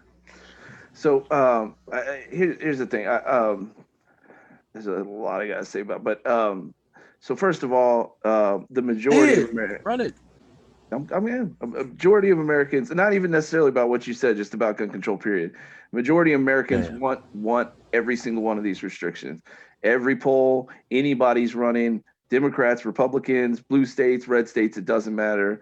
It's like somewhere between like 78 and 92% of Americans want it to be harder for people to purchase and own firearms. So this is something that we've wanted. It's something we've Not wanted for firearm owners. Yeah, even firearm owners. Even most firearm owners want the people that own them to be responsible owners. None of the restrictions that you're talking about keep But people that's from the buying. difference, though. Go ahead. I'm sorry. Go ahead, bro. It's Oh about yeah, 2 minutes. No, go ahead. that's All what I'm saying. That's the Yeah, difference. right. Go ahead. Go ahead. So I mean, look, gun owners are way more than in the lowest polls. You're talking about 22%, way more than 22% of Americans own guns. So to suggest that gun owners don't want these restrictions, I mean, the numbers just don't add up if you say that. People who like guns and own guns, most of them don't want people to be able to immediately go out and buy a gun without having to take some time to cool off. They don't want people that have mental health issues to own guns, right? Most people, the majority of Americans don't think that guns should be illegal and that they shouldn't be able to own them, but think that it is way too easy for people to buy guns right now. And not everybody can agree on that, but statistically, most Americans do. And the only thing that has kept us, the American people, who are supposed to be the ones in charge, right? It's supposed to be about what we want. These are supposed to be people that are representing what we want them to go out and represent. That's supposed to be their jobs, right? And for 10, 12 years now, we have cried out that we want this. And when there's a tragedy, we cry out even louder, right? But Americans have been very, very clear. Gun control and gun ownership is a complicated thing, but whether it should be restricted, there should be restrictions, more restrictions than there are now. I mean, there hasn't been a lot of debate about this. People want this. And the only reason it hasn't happened is because the NRA. The NRA is such a large group that has so much funding in American politics and is paying for so many people's campaigns and contributing to so much shit that despite the fact that an overwhelming majority of Americans, I mean, there are very few things that this many people, Americans, agree on, period. Like, there's very few things that you can do a poll on that 92% of Americans agree on, and yet we can't get it done. It's fucking insane. And I will say, for people who say that guns don't kill people, people kill people. Yes, that is absolutely technically true. But if you look at other countries who either have much stricter gun control laws or do not let their regular population buy and own handguns, not nobody, they make exceptions, right? But they're far and few between. There are countries where police officers do not carry guns, right? And in all of those countries, the murder rate is so much fucking low. I mean, like, it is ridiculous the amount of people. Murder by guns is going to be low, but that doesn't mean no. murder. Period. The amount of murders, period, per population in these countries are like 9% of what they are here. Guns make it way easier for people to kill people. It makes it easier for people who would otherwise have a very hard time doing it at all, right? It makes it easier for them to do it, period. It makes it easier for you to kill more people at one time. Also, it makes it emotionally easier to kill people. I mean, it is harder to wrap your hands around somebody's neck and squeeze it. It is harder to stab somebody over and over again than it is to pull a trigger, which makes it easier for people to fuck up and do shit that when they cooled off, they might not have done. And had they not had something that made it so easy for them to do it, they might not have done. Not to mention that two people having guns in a conflict with one another makes it way more likely that somebody's going to die than people that don't have guns. Because in that situation, more often than not, somebody gets their ass kicked, they don't get shot. Okay. But you got so many situations where two douchebags who can't control themselves realize that one of them has a gun and the other, I mean, like, it escalates. I mean, if you look at the numbers, I own a gun. I don't have a problem with guns. The problem is a lot of people are fucking morons. A lot of people are fucking crazy. If everybody was as smart and as controlled as the three people on this computer, I wouldn't have a problem with gun ownership. But most people aren't. And even if most people were, again, there's 300 million people in this country. 3% of those people being crazy, stupid morons is way too many crazy, stupid morons owning fucking handguns. You know what I'm saying? My issue now with giving up my handgun is you'd have to convince me that you were actually making all these assholes give up their guns, and then I wouldn't have a problem with it. I know that it might put me in a position where I could have defended myself with a gun and wasn't able to on my own. But statistically, mathematically, it's going to make me and my family like fucking 10,000 times safer if everybody in this country didn't own a gun anymore. You know what I mean? Like, to me, you look at the numbers, I don't know, I don't know how you argue with that. Victor, what you got? Well, my argument is that most of the murders and the shootings and stuff, it's mostly with other people's guns or unregulated guns. The people that actually buy guns and are have the checks and have a legal weapon of their holding are not the people that are murdering people. And yet those are the ones that are going to get cracked down on most of the actual checks. Now, and I don't necessarily believe your 92% of people believe that we need more gun laws to stop this stuff or the laws that are being proposed on. Because, again, the NRA, the only reason they have money is because they have members. And those members pay dues. Right. So the people that are in the NRA are paying for this. So obviously they're not for more gun control. You think the NRA makes up what percentage of the population? I'm saying they have a population. Lobbyists. Sure. But it's not the majority. Well, it's not only. I mean, for what it's worth, or whatever. Not very many people argue with the idea that the NRA is the one controlling this. I mean, this is a pretty well accepted fact with Republicans and Democrats. And I mean, I do think that they are lobbyists, but just like all lobbyists, they have people behind them. Some of them have, and of course, the power in the people who are the members. Yeah, it's the corporate. The NRA is a corporation that makes billions of dollars. They're the ones behind them. They're the ones putting the money out because they don't want to make less money. They're a group. They're a group of people. It's not. They don't make anything. They don't make guns. They don't make anything. No, they have a membership. You don't think the NRA is a profitable business? I didn't say that. I said that they are actually. No, it's not. That's not profitable business. Yes, it is. They have TV NRA stations. Like they have. Yes, they are profitable. They're a club. They are for-profit business that has a membership. They're not a 501c3 is what you're saying. They're not. They do make a profit. Yes. Yes. Lots and lots and lots of money off the memberships, off their TV shows, off their commercials, off all the shit that they do. Right. They actually have people that are part of the group. And the money that goes on. Right, but the people that are part of the group aren't the ones making the billions of dollars a year off of the NRA. They're just people that are excited gun owners that want to hang out with other excited gun owners. They're not the ones that are profiting from it, and they're not the ones that are going to lose out on massive amounts of money if the NRA gets shut down. They're also not the ones that are going to lose a dime if there's stricter gun controls, whereas the NRA would.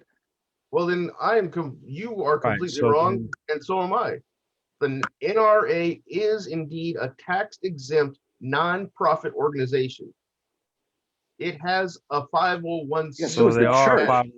The church is a non-profit organization that makes tons of fucking money. Like, that doesn't mean they're not profiting off of it. That's actually what it means. Power and the people. No, that's so they make. But then you have to go on what non-profit is. You have to dispense out. I mean, the church is a non-profit, right?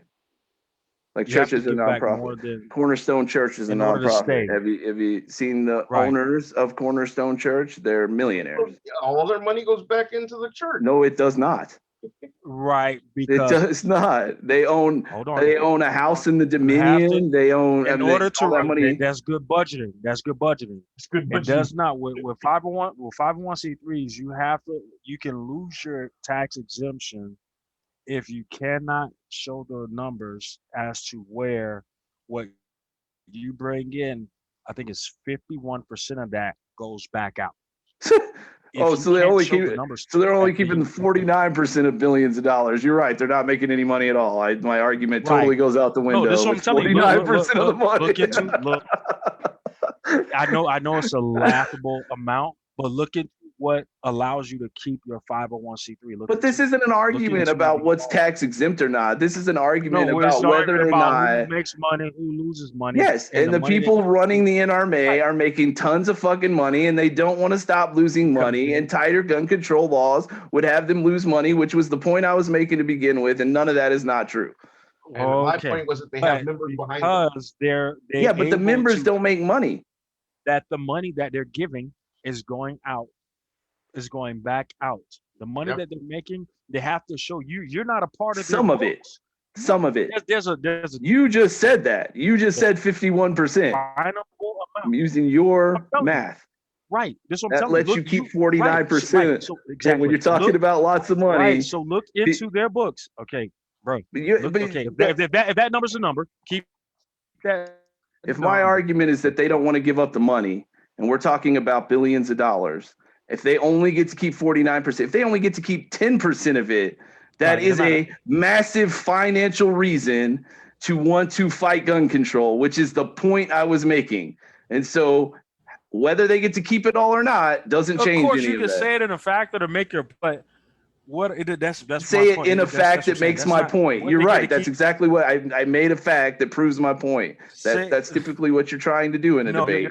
That's how you're no, that's not what you're doing in a debate. You talk facts, and the facts have to line up to where one person has more facts than the other. But that's not what I'm talking. What I'm talking about is the money that they're making that's on their books. It's the people that are empowered that have the influence to keep these laws in place so that they can continue. What I've been saying the whole time. So why are you arguing with me? Why am I arguing? That's what I've been saying the whole time is the NRA uses the money that they have to influence government to keep them from passing the laws that the rest of us would like them to pass by using their power and their money to influence Congress, which is what you just said. You're pulling the rest of us into the rest of us. I don't think. Well, he said that 92% is actually anywhere near the correct amount of people that want new gun control laws. It depends on what the gun control is. Absolutely, it's somewhere between. It's like what Fro said, 60% of the time it works every time. I said I didn't say all gun control. I specifically said 3-day waiting periods, criminal background checks, and checks for mental issues. And between the three of them, the stats I saw on the news today were somewhere between 78 and 92%. Now, maybe they were lying on the news broadcast. They do that sometimes, but those were literally the numbers that they used. What Victor said. 78 to 92%. That goes into what Victor said. That is about people who legally purchase the firearms. You can't take crime, and that's where it becomes a gray area. Well, I would disagree with you. Stand on the track of the people. Staying on the track, I know you would. Stand on the track of the people who shot all those people up 2 days ago bought his gun legally. Right, but then the people who are killed in Chicago and all across and gang violence all across the country on a daily basis, there are times where those guns just dropped in communities by vans. They're not manufacturing these fucking guns. Right. I don't think anybody's suggesting that gun control would stop gun violence. Well, let's stick to the issue. That's what I'm saying. So these background checks, these are for people gun violence. These are for people who are buying them legally, right? Okay. Where I'm not disagreeing with you. I'm not disagreeing with you. I don't think what you're saying counteracts the fact that take a situation and apply it to gun control. Okay. When the gun control, when you align them to where, we have these amount of people that were killed by someone who legally purchased a gun. So let's put in higher. Then you have people who are murdered on a daily basis by people who get these guns, whether they're dropped off vans in low impoverished community, which has been proven, whether they're sold on a black market, however they're received, have nothing to do with these gun control laws. Therefore, the people who legally purchase them, they're not going to want more restrictions. They already have enough restrictions on them. So that 92% is that the 92% people are asked under one pretense, and then it's applied to a pretext that has nothing to do with it. Well, most of that's the how those numbers statistics. get misconstrued. For years now, I've been listening to podcasts and news stations and reading articles, and I've not read a single one where the statistical numbers would back up what you're saying, where that the majority of gun owners don't want more regulations. I've never seen anything that backs that up. So instead of reading and looking at other podcasts and things like that, do research and So that's what align that would the be. number of murders. Hold on, well, of course, smart ass. That's what that would be. Align the number of murders that go on in different places with illegally purchased guns, stolen guns, crimes, right? And then apply the restrictions that they're trying to place on legal gun ownership and see how those two correlate. And that's supposed to You tell do me that legwork and see. that's supposed to tell me how many people want more gun control or how many people are dying because I don't think those are the No, same it's not thing. about how many people. Well, It's because going to that's tell what you how. we It's are going to tell you. talking about. It should show you how one correlates to the other, because you can use these events to push gun control when the real issue of gun control is not these polarizing events. The issue of gun Well, control okay, should be but that's what's a whole. I happening mean, with the that guns is that kind of a are different illegally thing, purchased. right? I mean, what we've been debating is whether I'm right about whether majority of people want gun control and whether or not that's true, and whether or not those things would actually have an impact are kind of two different things, right? And Right. So what you're saying is 92% of people want gun control, basically, right? well, no, I mean, to be fair, I said, the president's proposing 3 restrictions, and of those 3 restrictions, when polled for a couple of, at least the last few years, somewhere between 77 and 92%, depending on the poll and which restriction it is, Americans agreed that they wanted those 3 restrictions,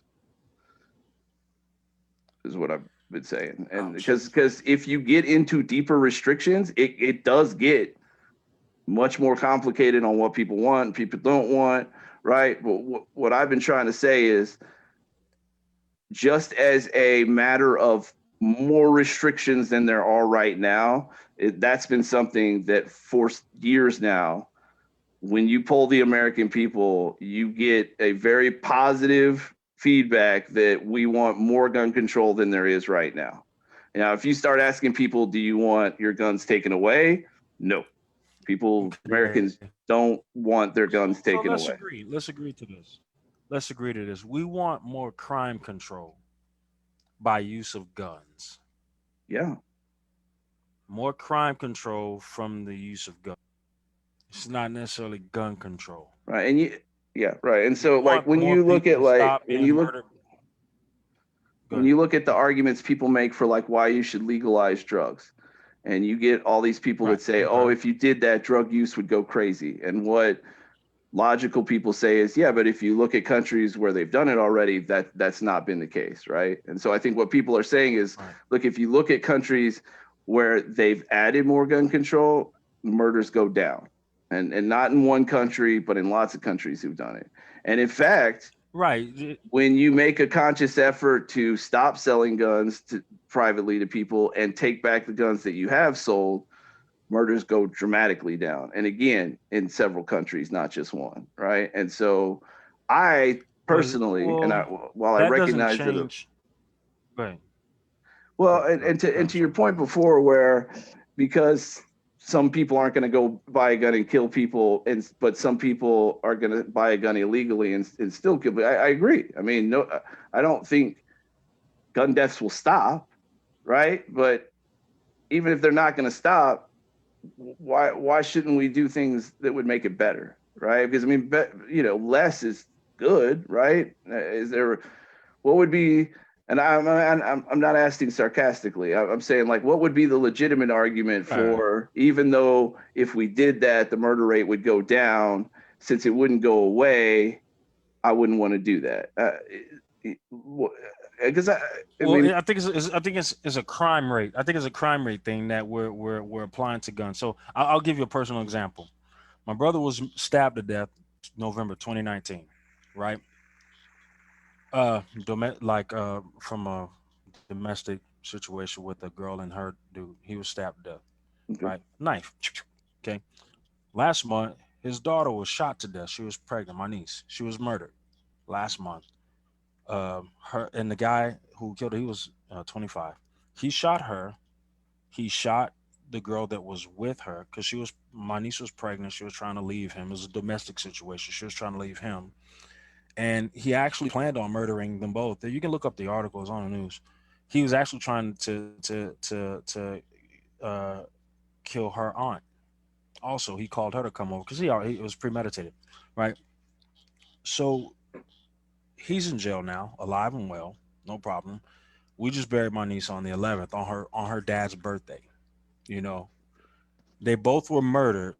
One was killed with a knife. One was killed with a firearm. Mm-hmm. Okay, it did not stop the factor that yes, with the gun there were two people killed. You can kill more effectively with firearm And easily, versus with like the it's knife easier where to he do was it. the only person. Yeah. Right, right. So I think that it's not the control of I don't think that gun control is going to stop the human mindset, the human ability to I be a don't killer. either. Yeah, I don't either. People will still get killed. I So mean, there's no doubt about that. And I think there will right, even be whether situations where, well, even it's harder, even though it's harder, people will still sometimes come up with a way to kill more than one find person a at a way. time. They're Like, I gonna don't think kill that's going someone. to They're gonna kill someone. disappear. Yeah. Right. But Right.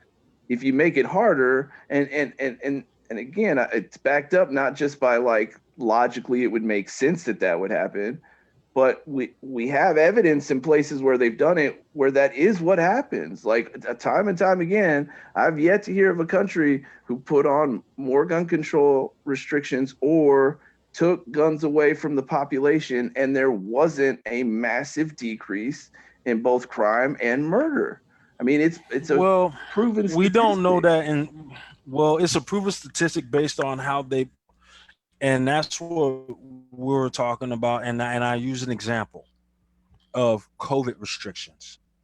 I'll use an example to kind of correlate, right?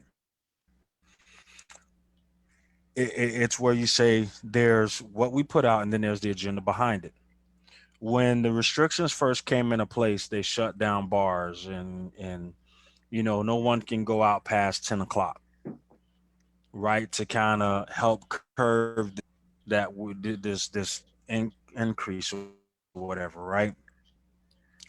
So when we talk with bar owners, they were like, well, people could be out, and we were in Ross and Marshall, we were in the stores all day with hundreds of people in there, no problem.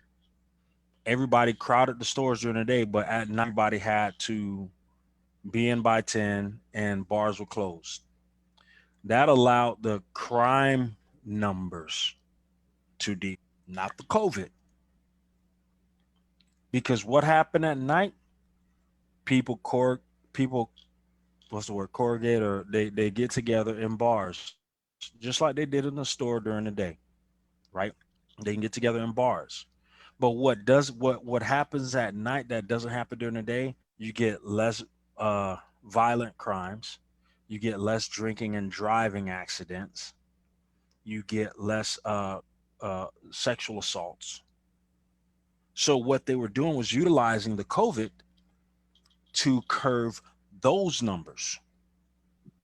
So you could say end of the year and you look at, well, your city, what's your city's numbers? Well, this year we had a decrease in crime, sexual assaults. We had a decrease in violent Okay, so assaults, let me murders. So not not they utilize this COVID to close the bars and put and implement a curfew so let me see if I under can the clean rules of up. COVID, but it had nothing. Let me see if I can clean up That's why I the say, point that you're making. You tell me if this is what you're saying. So is what you're trying to say is that maybe those countries where they either put on more gun restriction or took away guns and those crime rates went down, that it wasn't because of that, it was because of something else and they just associated it with that? you can associate it with that. You can describe the numbers to associate it with it. Yeah, I mean, So there's crime rate is going down. A gun crime has gone down. right? So you have crime in a whole. Yeah, but I would say, I mean, Your percentage is right, the but it's power, not and it's just the power and the percentage. right, but it's not just crime. Like murder rates went down, and so either on top of, you know, I mean, I guess, I mean, it's not impossible that coincidentally at the same time in multiple countries that they started the new gun laws, restrictions, or removals, they also implemented, I don't know, 100% more police and didn't tell anybody. I mean, and I'm just saying that as an example. Maybe it was something Yeah, else, right? that's what I'm But I saying. mean, There could be seems other things outside of taking away the guns. There could have been other things that they implemented to help increase, uh, how you say, mental, a better mental environment. that's possible. I mean, yes, That it's you can't possible. credit to. Oh well, we took away guns and so crime is down.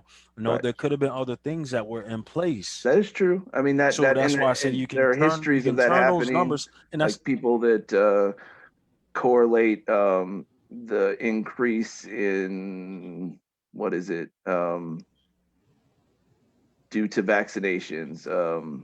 There was an increase in what's it called, mental illness. I can't think of it right now. And so they said that it was because of anxiety. no, kids being vaccinated, Down syndrome. And so they said Okay, because there okay. was an increase Ah, in yes, Down yes, syndrome yes. at the same time that there was an increase in vaccination, that's what was happening. And later, and people latched onto that, and it was a big, huge deal. And a lot of It's people stopped taboo. vaccinating their kids because they were afraid. And what it turned out was at the exact same time, they changed the standards for what qualifies Wise. Down syndrome, which allowed people that had it to now be diagnosed and get the Oh, benefits of it, I don't think it right? was And Down so syndrome. I think it was autism. you're right. You're right. Yeah, It was yeah. autism. It was Yeah, autism. Right. autism. Right. And Yeah, that's so what it was. right. And so it didn't have anything to do with the vaccination. So I'm not saying that that's Right. impossible, but I would say, and There you go, Adam. my My opinion, God, right. got Um, it, buddy. right. So I don't think that's impossible, but I would say, I mean, Ooh, if it was welcome to one the dark country, side. if it was one Going to country, change your background to darkness. I'm gonna need to put you on the dark side, Adam. We got if cookies. it had happened in one country, I would say not only is it possible, but I would say with one result like that, when you're doing statistics and math, and one result is not a good thing to it's a positive, it's a positive outcome that you're hoping is because of why you think it is, right? But this isn't, it's not one time. I mean, in Europe, police officers don't carry guns themselves, and these are people that are going after criminals on a regular basis, unless police officers get murdered in a country where police officers don't carry guns. I mean, if that doesn't state to the fact that because, and look, do they not have guns there? Of course they do, right? I mean, there's criminals. People buy guns Oh yeah. illegally. They carry guns illegally.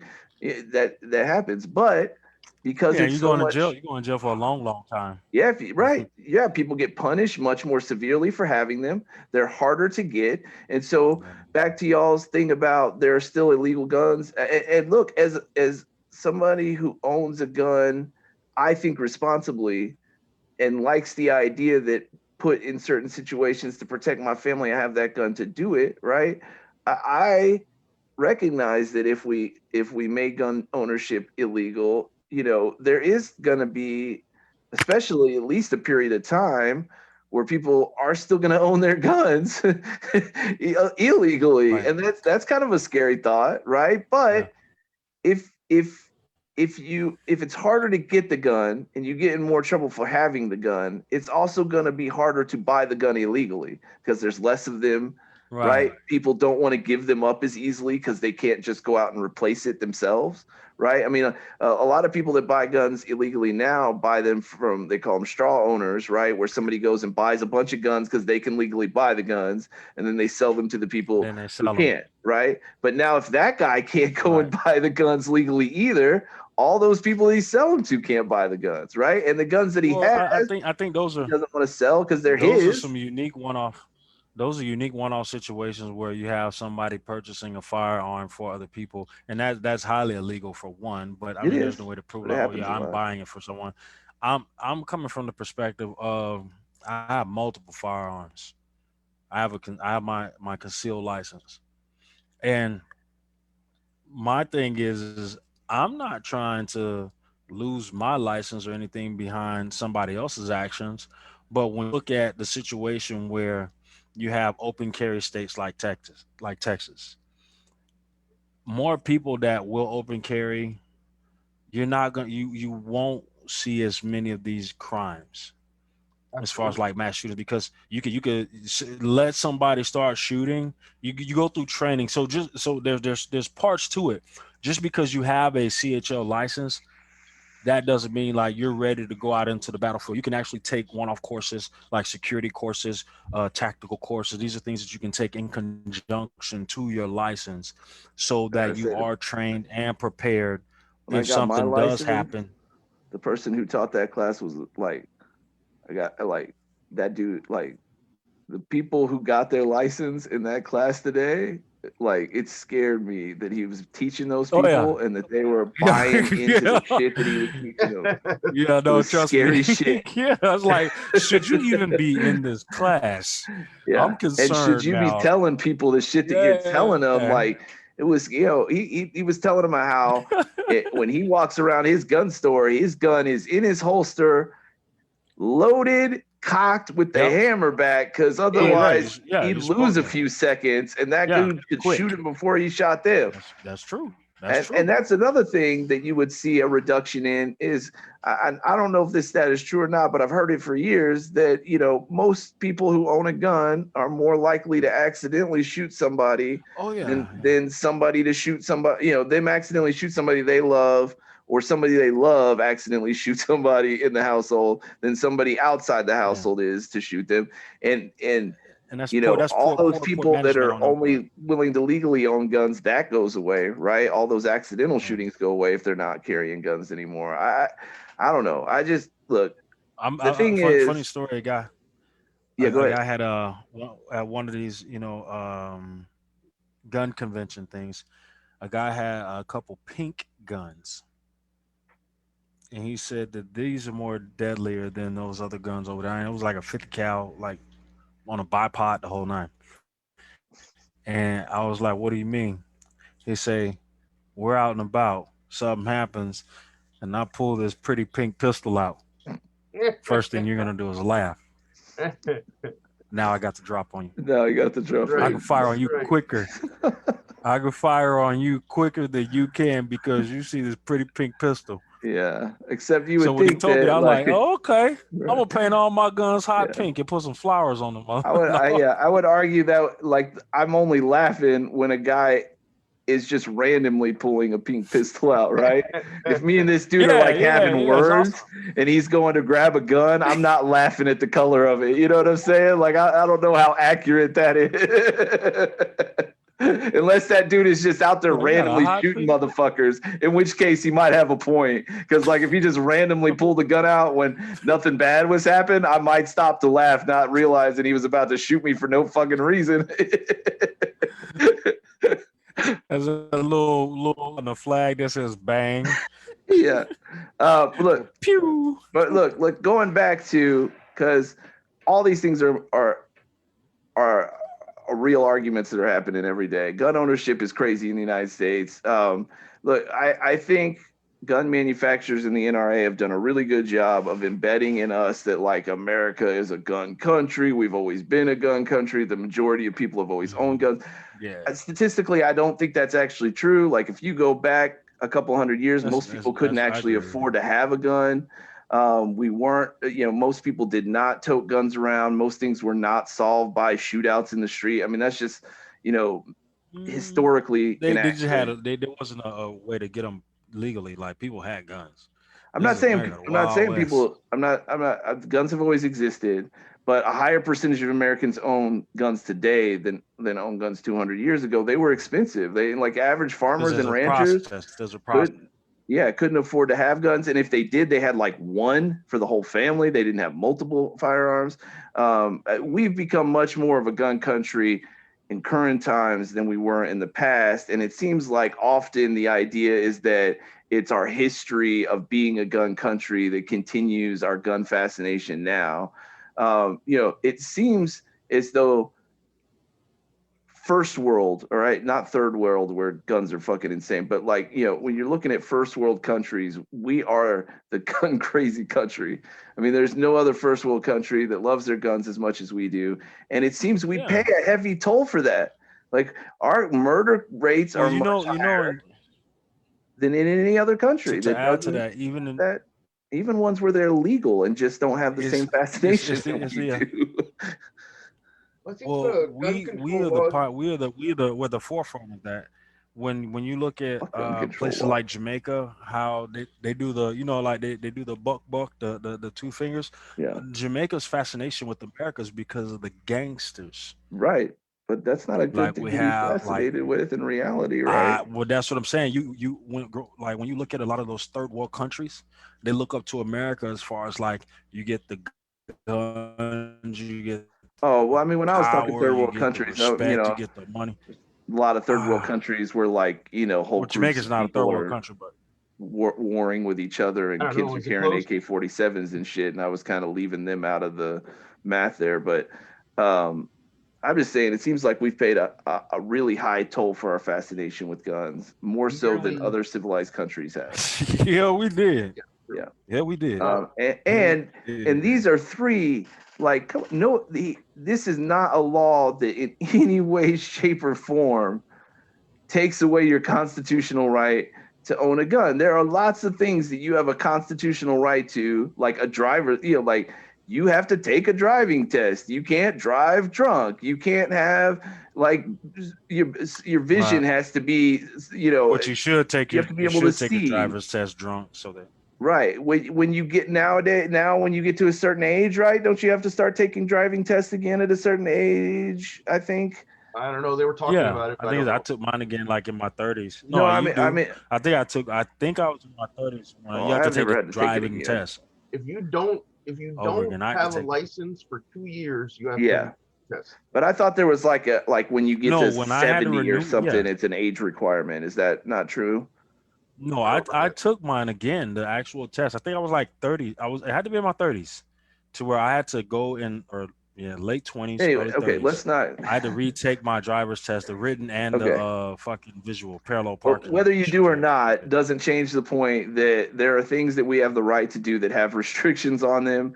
And it seems like, I mean, there are in most states, you can go to a gun show and there are no restrictions at all on your ability to buy a gun. There's no age restriction. There's no background check. There's no restriction. No, there isn't. Yeah. At a gun show? Yes, there is. You have to be 21 years old to buy a handgun, 18-year-old to buy a rifle. At a gun show? Rifle. Mm-hmm. They can't just go sell a firearm to a 9-year-old. Yeah, they can't do that. You got to have an ID. You gotta have a license. You have some form of identification. In stores, you do. Even they made a rule. It's even in even at a gun show. Even at gun shows, and even at gun shows. When last time you been to a gun show? Buy a handgun. You're supposed to at least call the number, to have the background check. Where they. No, that's definitely not true. Not in all states. It's not. That's definitely. I don't know about all states. I know Texas. I know Texas for sure. Yeah, you have to go. You have to be able to. They call the background check, paperwork and the background does a quick check on you, and it'll come up with either yes, no, or we'll get back to you.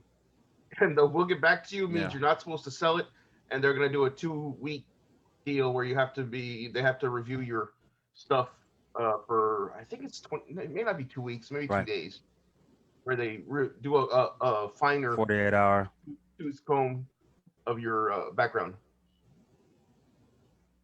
Hold on. Mm-hmm. I had a buddy of mine lives in Houston. This guy, he was a Marine. Then he ended up working for the railroads. And this guy literally has like sliding closets, like sliding shelves of ammunition and firearms. huge Crazy. house, bunch of firearms. I'm talking about like as a play world. If you are, a gun, an avid gun purchaser, this Yeah, guy has yeah. racks and shelves of firearms that is just ridiculous. Now that I But can kind of he see. was, I he mean, was a that I retired Texas, can kind of see. Marine. Texas does not currently require background checks for firearms sold or traded at gun shows by private individuals or unlicensed vendors. Unlicensed vendors. What do you mean? Yeah, you don't have to. You don't have to be a licensed. You don't have to be licensed to sell guns at a gun show. I can go with my guns right now and sell. Like I can get a booth and sell my guns. In fact, I don't even have to get a booth. I can go buy a ticket to a gun Just stand show, out in the parking. and yeah, Like, hey, you and want to buy this gun? yeah, absolutely. No you gotta background you check gotta put you required. gotta get a trench coat. You put him inside your trench coat. Be like, hey, little kid, come on over here. Look under my coat. I got these guns. You want some candy? Yeah, that's creepy as hell. So if you're Well, when we get off somebody this who podcast, has I'm gonna a go purchase some more federal guns. license to sell firearms, you're always required to do a background check in the state of Texas. Okay. But Right. everybody else can just sell their guns. And And the you minute one can gets used attend for and buy murder, guns that's as your a ass. 10-year-old as long as you're accompanied by an adult. If you got the money, huh? Well, and that makes sense because there's no regulation. There's no not regulation. Now, to There's be no fair, I mean, your parent is there there's to no say, no, you can't, or yes, you can. what is that? But I can sell a Guns are gun like to a milk. 10-year-old Registry. if he has the money, Registry. as long as his parents are there with him. There's no registry on them. No Guns are like background milk. check required. If you got the money to This is purchase what I'm saying. 15 Like, gallons of milk, to you can buy 'em. suggest that everywhere a gun The is part that you sold, need the background check for is a the lower background receiver. check has to be done. Mental health has to, a mental health background check has to be done. And what was the other one? 3-day waiting period. I mean, if Are how you often? just eating salt, bro? Yeah, No, man. it's like the flavored. Like pure salt. Is it? Is it not like the lime stuff? Yeah, Yeah, yeah, it's like lime yeah. flavored salt. Yeah. How are you doing? Are you drinking margaritas or some shit? No, man. It's just lime. It's good. I've been doing it. A It's lot of not good people, for you. I a mean, lot of it's people terrible. eat that shit. Um, It's so that's what I'm That made saying. me Look, thirsty just looking at that. I was like, I need some water. with these You are are a very brave soul. these are very legitimate Oh, requirements to sorry. something Go that's ahead. Go ahead. extremely fucking dangerous, right? Like he's not saying give guns back. He's not saying you can't, I want to ban certain types of guns. Like he's literally saying let's make sure that the person buying the gun, doesn't have a violent past, isn't crazy, and let's make him wait 3 days so that he has if he's really fucking gone crazy, maybe 3 days will make you cool down. I mean, come on, it's hard to So let make me ask you a a question. legitimate With that in argument mind, that you have to with that have a in gun mind, and can't wait 3 days, right? with that in mind, right? Yeah. Not crazy, doesn't have a violent past. With that in mind, how do you include soldiers in war that learn how to use firearms that may have PTSD, but they love firearms because they went into the military, they fell in love with firearms, and they want to purchase them. A part of them being out of the military, they want to be able to purchase long rifles and go to the range. Yes, they have PTSD, but it's like they're able to the mechanics of the machine, being able to put it together, break it down, clean it. That could be therapeutic to them. So they there's have all this money there's and lots are of able things that to can be build these therapeutic that firearms. you can't kill a bunch of people with. Right. Well, so I'm here's just why I saying, say like, that. if a bunch of I know soldiers I know came someone. back and said they like Hold to on. drive I know tanks for someone. therapeutic purposes, I wouldn't think that was a good idea either. No, okay, but that's being silly. I know I someone don't think it is. who literally just build firearms and bonsai trees. Uh-huh. Two unrelated things. Right. I'm But not saying that what you're saying isn't they're true. a former soldier, been to war, active war. They have Mhm. PTSD, they have, Right. I understand. and they have all this money and Mhm. they like they get fascinated by book action and all like everything about firearms. They love them. Yeah. They only go to the range for therapy to go shoot, and they could tell you the science and the history on guns, and this gun was made during this time, and now and they build firearms and bonsai trees. They have insurance on their plants, Okay.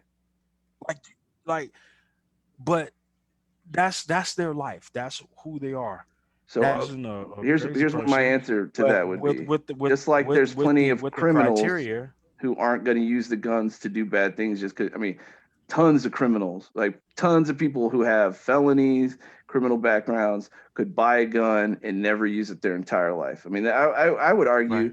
that probably the Right. majority of people with criminal backgrounds could probably own a gun and never have an issue, right? But a higher percentage of people that do have criminal backgrounds are more likely to do something bad with the gun than your average what is a Joe is. criminal A much higher background? percentage. Same thing with A people with criminal mental background. Okay. disabilities. And so Okay. some of the So that's why people, I say it's this kind of like go into a when lot of you're. gray areas.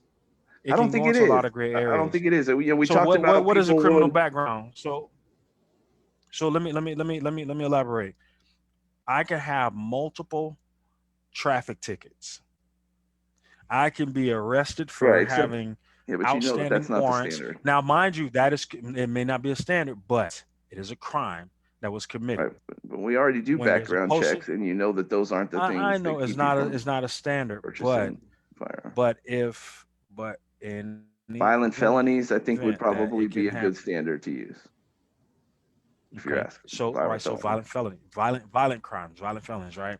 So let's say You don't have to make the and point. There just will to be give people that fall into a that category that probably could own a gun. Sure, right. Sometimes you make sacrifices. It's like the even though teenager. they have violent felonies, like they grew up fighting all the time in Right. the Bronx. Yes, there's going Like to I be live in a people fucking that hood, fall into those so I got to throw my categories hands and I'm getting that are going to lose their right to own firearms, even though they could probably be irresponsible firearms. It's just kind of like the point we made about teenagers who, at 18, 19 years old, going under to spring normal break. circumstances, should be able to go to spring break, right? But right now they can't. Right. Right. I think that Right. kind of falls under that. Yes, unfortunately, things aren't perfect, and we can't. It would be great if we had the resources to look at every single individual person and had the ability to do that and make an accurate decision. And that'd be a fantastic way to do it, except we don't have the resources to do it. Right. And I think if But we're having to implement laws to we have to the implement latter. laws based on serving the masses, right? And so sometimes people are going to fall through the cracks. Yeah. Now, this isn't a falling through the crack Yeah. of you go to jail because you fell through the crack. This is you don't get to own a firearm. Like you Right. can live a good life without owning a firearm. You know what I mean? Like we're not Right. taking your freedom away from you. We're not taking your right to get married and have kids away from you. We're saying you can't own a gun. We're just taking your life in the event that something like Colorado happens, Right, or but you just so I happen to mean move that's to Chicago. statistically. That's just your ass. Yeah, except you're way more likely to die in a car crash or a heart attack, right? Right. And that's where these other things come in. Like, hey, at least you don't have to die by, this way. And if we were It to goes into so many different ways. plus, I would say if we implement these rules, Justify. they're less likely to need that gun for a situation like what happened in Georgia because statistically, we've seen in places that have done this, those numbers go down and it's less likely to happen. You're less likely to need the gun, and I would argue that the numbers go down enough that those numbers going down give you a better chance of living a long, healthy life without a gun involved in it than having a gun of your own does. Because the truth of the matter is, when you look at the numbers, the amount of people that get into gun-related situations that save themselves with guns, it's not that high. It's not that high a percentage of people. Most people get caught off guard and get killed, and having a gun doesn't matter at all. But there's a lot of crimes right. So because of the person having a gun. What's that? There's a lot of crimes that don't get committed because the person has a gun. I'm saying there's a lot of robberies that are stopped because the homeowner has they see somebody. That's what I'm saying. Statistics show, again, like that you're more likely to actually shoot somebody who lives in the house with you than stop somebody from breaking into your house. Most people's houses don't get broken into at all, right? How many of your houses have been broken into in your lifetime? How many? One. couple. Okay. Were you there when it happened? No. Right. Which is the other statistic. Like My house got 75% shot of up. break-ins happen when the house is empty. Right. And most people don't. I sold security systems. The majority of people, like, it, don't get me wrong, a lot of people's houses get broken into, but it's more than 50% of people never have their houses broken into in their entire lifetime. And then of the people that do, 75% of those people, their houses get broken into when nobody's there, because most burglars don't want to actually have a confrontation. I mean, you're talking about a really small percentage of crimes that would. This article, yeah. Great Britain, so they're one of the ones that have like some of the hardest firearms laws. All right, they don't like anyone to have a gun. Right? Where is that? Great Britain. Yeah. England. Right.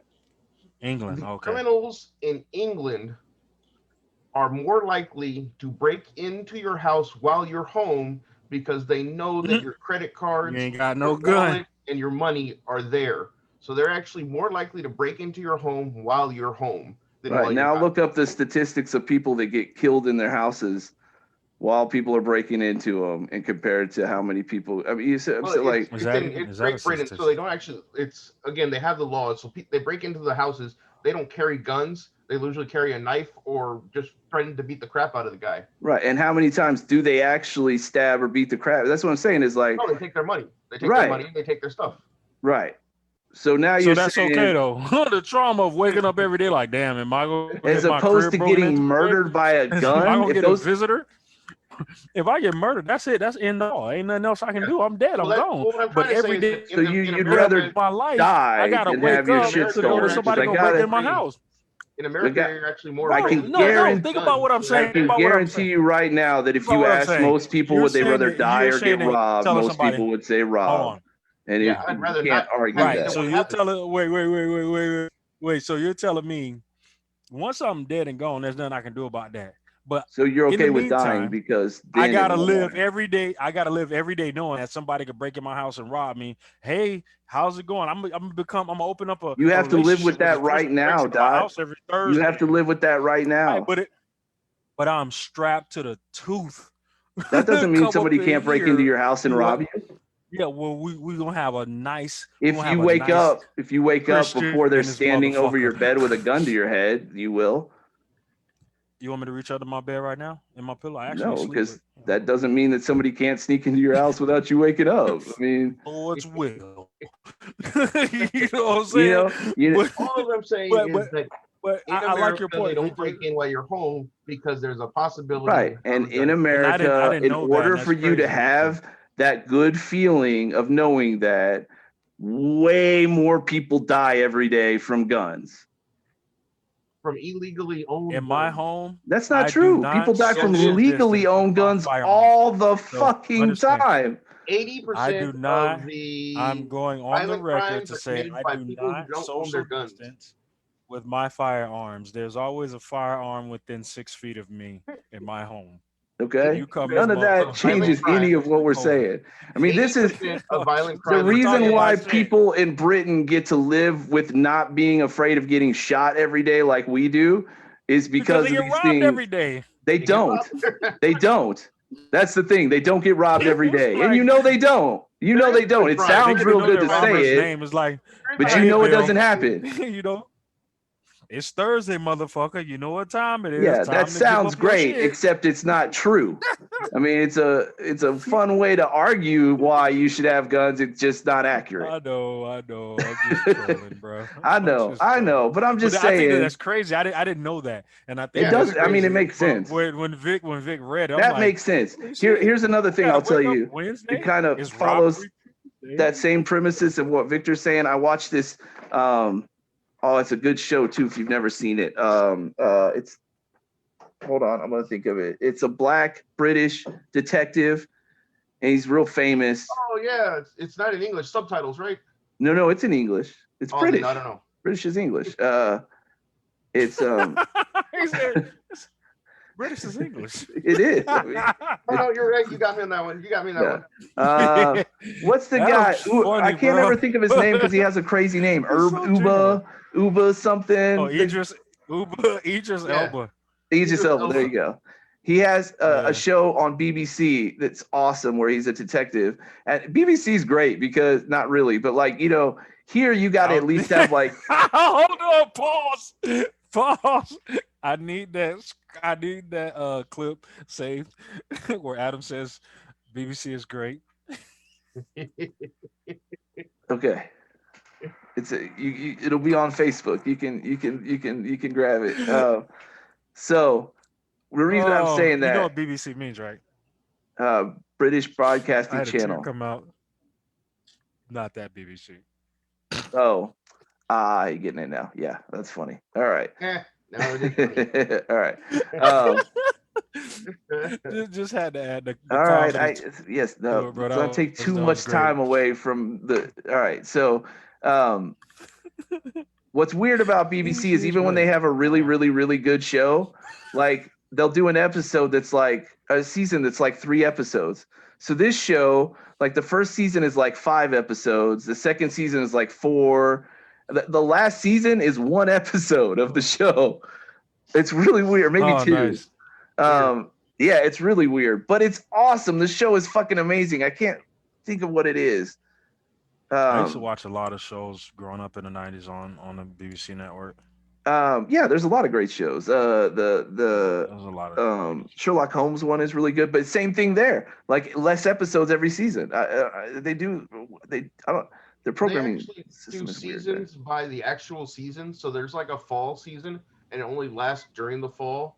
And then they usually have like the winter season off, and then they'll do a summer season, and then they'll have the spring season off, and then they'll do like that. So they'll actually have like 2 seasons a year. Well, I mean, with the one I'm talking about, the seasons that came out were years apart from each other. Oh, that sucks. Yeah, and then there was only a few of them, and they're so good too.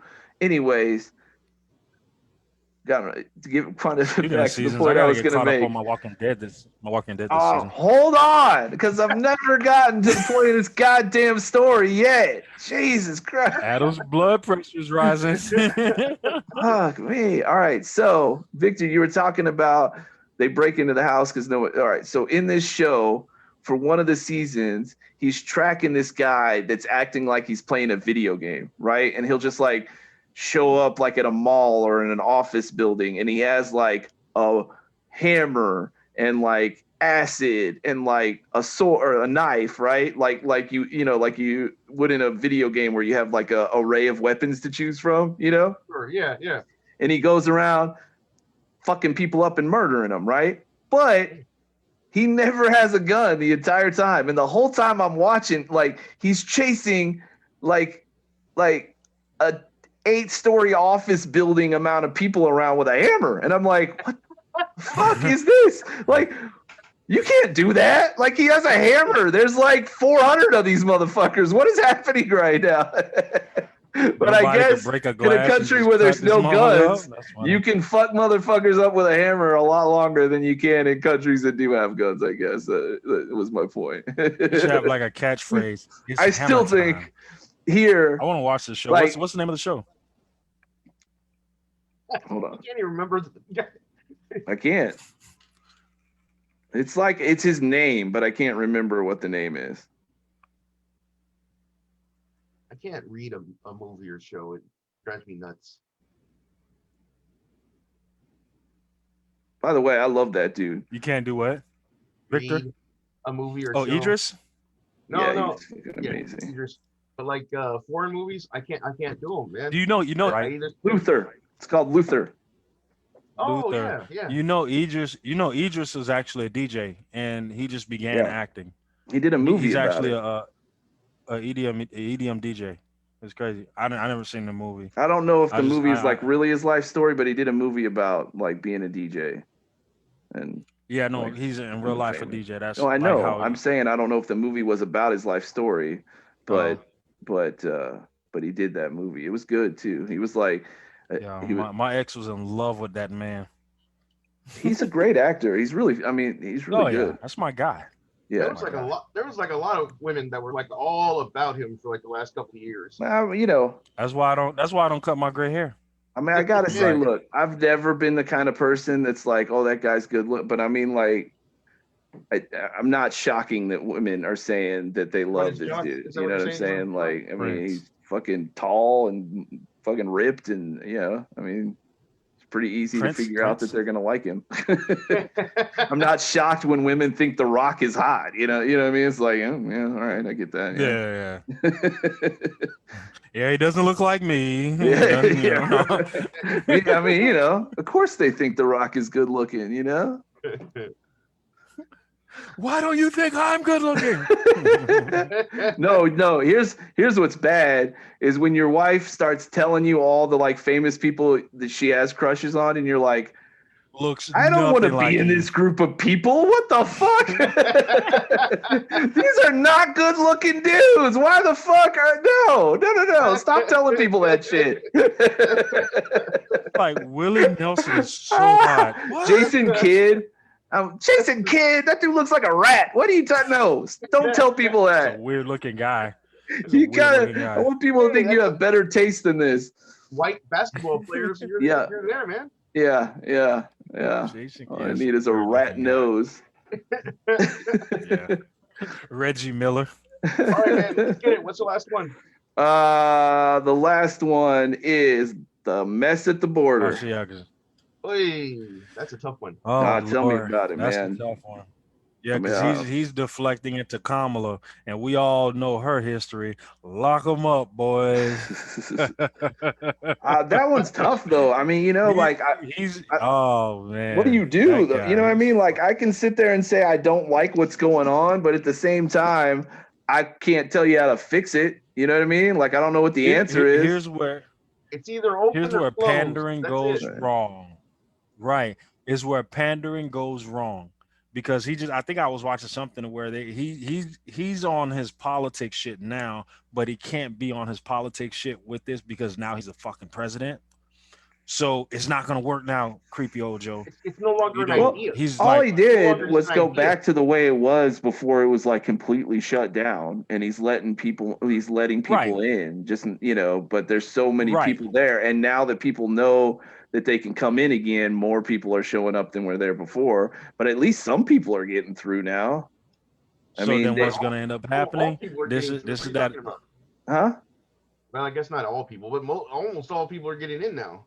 Are they? Yeah. If you step on the door, you're in.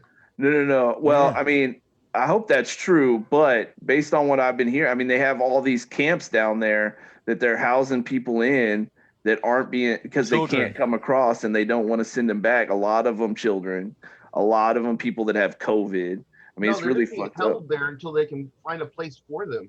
Like they have to have a family member or someone come and vouch for them so that they and you can't have COVID. And you can't have COVID. Right. Well, that's a hard one to wait prove. for you to not have COVID. They actually just wait for you to for the disease. 2-week quarantine. Go ahead. Right. But it's like 16% of them do, which is a really high percentage. Yep. Yeah. And because there's so many people, like they're not really able to do anything that keeps more people from getting it because they're in really close contact with each other. Yeah. The thing is like, I hate that that's happening, but I don't know what even if you close the border, they just stay there waiting for it to open back up again. There's a lot of people just waiting during you have to prepare the infrastructure for that if you're going to open the border. I mean, it's a nice idea to say, yes, that everyone can stay and everyone can come over and whatever. But if you're going to do that, you have to actually create the infrastructure for the incoming population. We did it in freaking 1900. Well, he has a $3 billion infrastructure bill he's trying to pass. So there you go. Yeah, well, that's not what his infrastructure is for roads and highways, which is good. No, all that stuff is great. I'm for it. But you actually have to create a holding place for all the people that come over that are going to be there for a certain amount of time. Yeah. So you need to put up these gigantic hotels before people can actually come in, stay there for the 2 weeks while they need to, and then get transferred to homes. I mean, you have to have something to we can't just be keeping them in tents and in cages and fenced in locations. Hey, Victor. Well, on a different note, and I think it's absolutely funny because my after my issue, I have a delay sometimes of what I see out of one eye. But you should be Dr. Evil for Halloween. Doctor Who? Dr. Evil. Because that gray shirt you're wearing. I was like, I looked over Look at and like, bro, I'll sport a Doctor Evil costume. yeah, I can see that. That gray shirt, you have the Dr. Evil gray shirt. www.zipit.com. When a problem comes along, you must zip it. Zip it good. You gotta be Dr. Evil, bro. Yes, you would kill it. That right there is perfect, bro. I just saw that in my mind. I have the mind of a child, so all right. Forgive me. All right. You I think you need to head. Do you need to head out? Yeah, hey, I gotta. I like pinky rings. I can do that. Word. Yeah. All right. Word. Let's let Doc get out of here. We'll finish right, up this y'all. topic. It's starting to get late. We want to wrap up, I'm sure. I love you, gentlemen. Love you, brothers. And y'all Brother, be we'll safe, see you next okay? week, man. All yep, right. You have a good one. Peace. All right. I don't disagree with what you're saying. I guess to me, it's just like it feels like it wasn't much different than the situation they were in on the other side of the border. Like it doesn't seem like it's much worse than it was. And at least now they're slowly but surely being let in, which is not a by far perfect situation. It's a really fucked up situation, but it was already a really fucked up situation. You know what I mean? Like, I don't know how you fix this problem without everybody getting their hands dirty a little bit. You know what I mean? Like, I don't know that there was ever a way. You actually have to plan for it. But they didn't plan for it. But they didn't plan for it. They just said yes. They said, yes. Okay, let's do it. Agreed.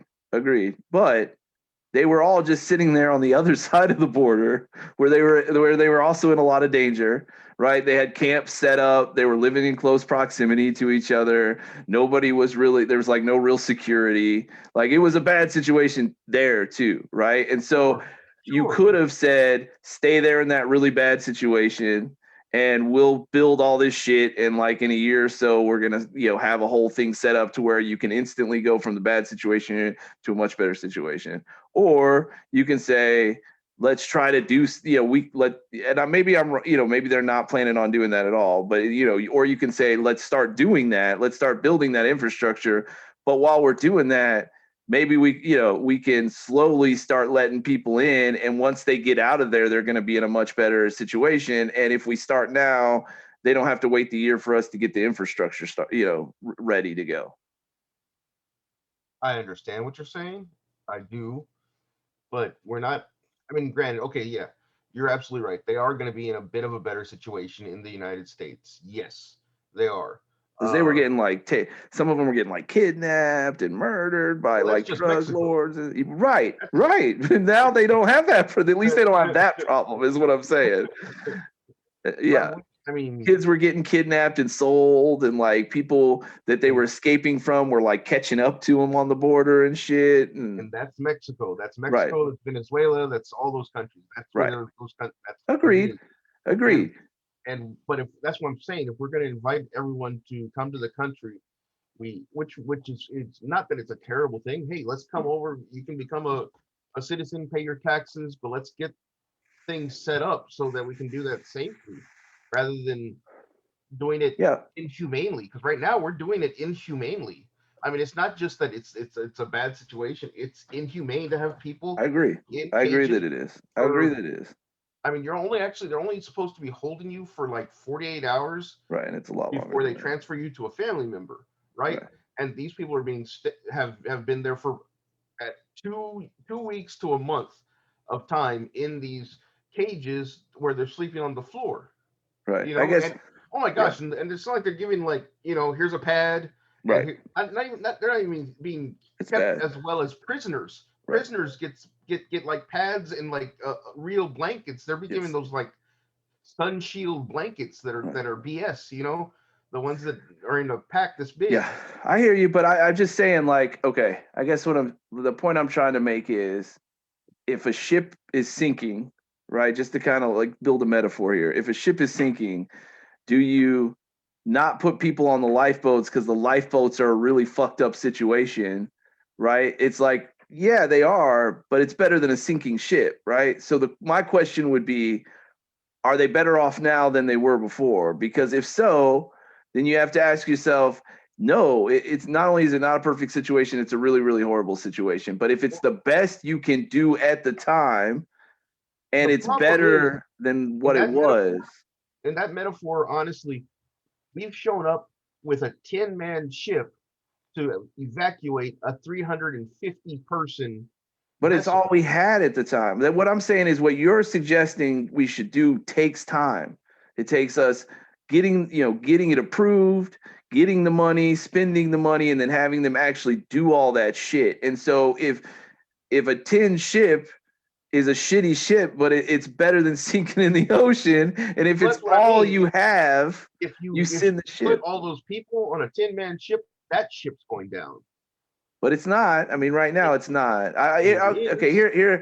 let me put it this way. I seriously question the idea that if you and I'm not there, so this is just what I'm thinking, that if you went to these people that everybody is outraged for and said, "Hey, would you rather be back over there where you were waiting or where you are now?" How, if they're all saying send me back until you're ready, then we've made a big mistake, right? But if they're saying, yeah, this really fucking sucks, but it's better than where we are, and as slow as the line is moving, at least it's moving, because before we weren't even allowed in, right? Then you got to wonder, maybe this is just the best. We also have a lot of shit going on, right? I mean, we're spending lots of money. We got a pandemic that we're trying to fit. I mean, there's a lot of shit going on. And I just feel like even if it is a tin ship, if you're in a position to where you can send a tin ship and nothing else, you don't leave people to drown. You send the tin ship. It's shitty. Right. And take 10 people. You don't take 300 people on your ship, it goes down too. So in the metaphor, what's going down? Like Well, what's happening? One of the biggest problems is that when they get to the United States, this amount of people are not going to be able to actually have jobs and pay for their family and pay for a place to live and pay for food.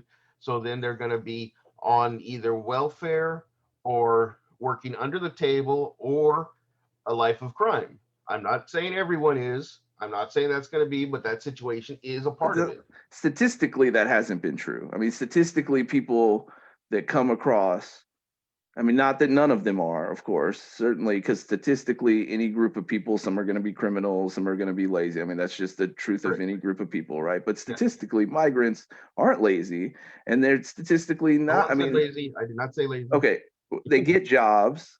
They pay into lots of things and would pay into taxes if we let them, but we don't, right? And so they can't.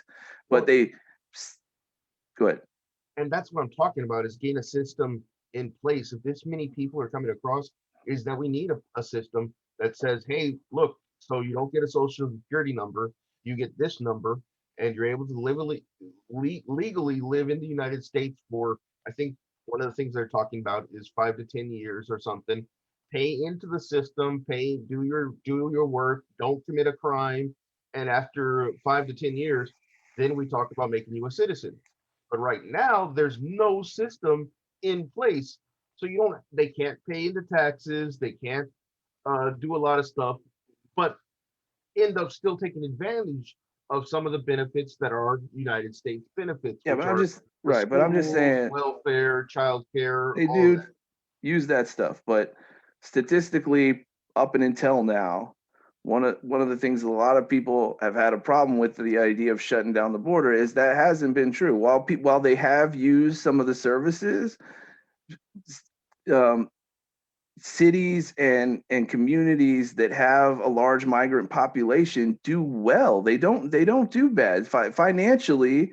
More money goes into the economy. They work jobs that people don't want to work. They spend money in the economy, and the economy gets a boost. And some of the resources get drained, but in proportion, it's not nearly as much as that city or community benefits from having them working and paying into the community. The actual living conditions of the people that are doing this are terrible in those cities. Yeah, that's true. That's something that we can work on. But again, one of the reasons that they are so terrible is because they don't have a reporting system, and Right. they don't have a social security number Yes, or any that's kind true. of number.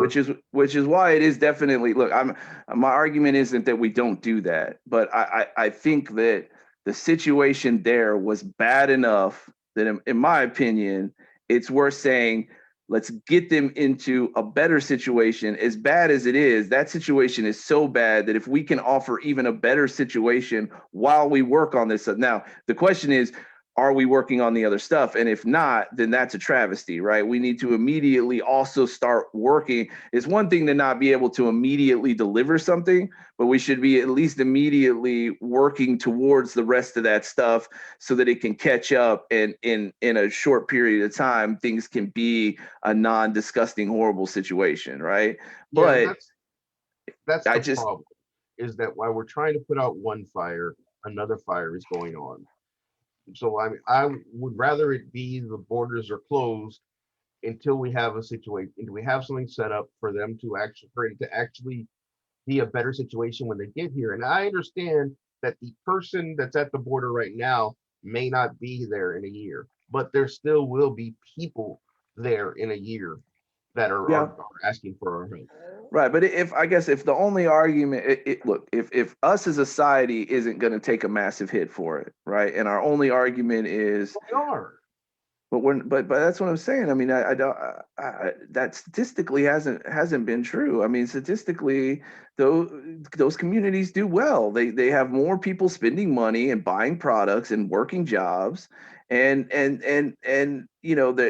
the biggest argument people make is that they steal American jobs. They're jobs Americans typically don't work. They're too lazy to do. Right, And they but that do ain't them and they work hard at them. And then if the argument then is, well, that's not fair to put them in those low paying shitty jobs. I agree, but it's a much better situation that they're in. So if our argument is, well, it's not right what we're doing to these people, but the people themselves are saying, hey, you know what, do this shit to me and then figure out something better, because where I'm at right now is so fucked up that I can do this for a few years while you figure it out. Just don't leave me over there. Then who are we defending? Because if this is what they want, right, and we're giving them a better situation, then again, I feel like the only thing you can shit on us for is if we bring them over and then don't try to build that better situation. But if they're right. happy with temporarily being in this fucked up situation as opposed to that much more fucked up situation while we build that better situation, who's getting hurt by it? They are. Even if they don't know it, they still are getting hurt. Okay, I guess what I'm trying to say is, No, I hear you. I you understand can't snap that your your situation. fingers and have it figured out. That it You're takes right. time to do that. So if you can Right. provide a better situation, even if it is shitty, while you're figuring out the good situation, then I think you owe it to try to do as much as you can at all times, right? If we can do a little bit better, right? Like if all we could have done was send some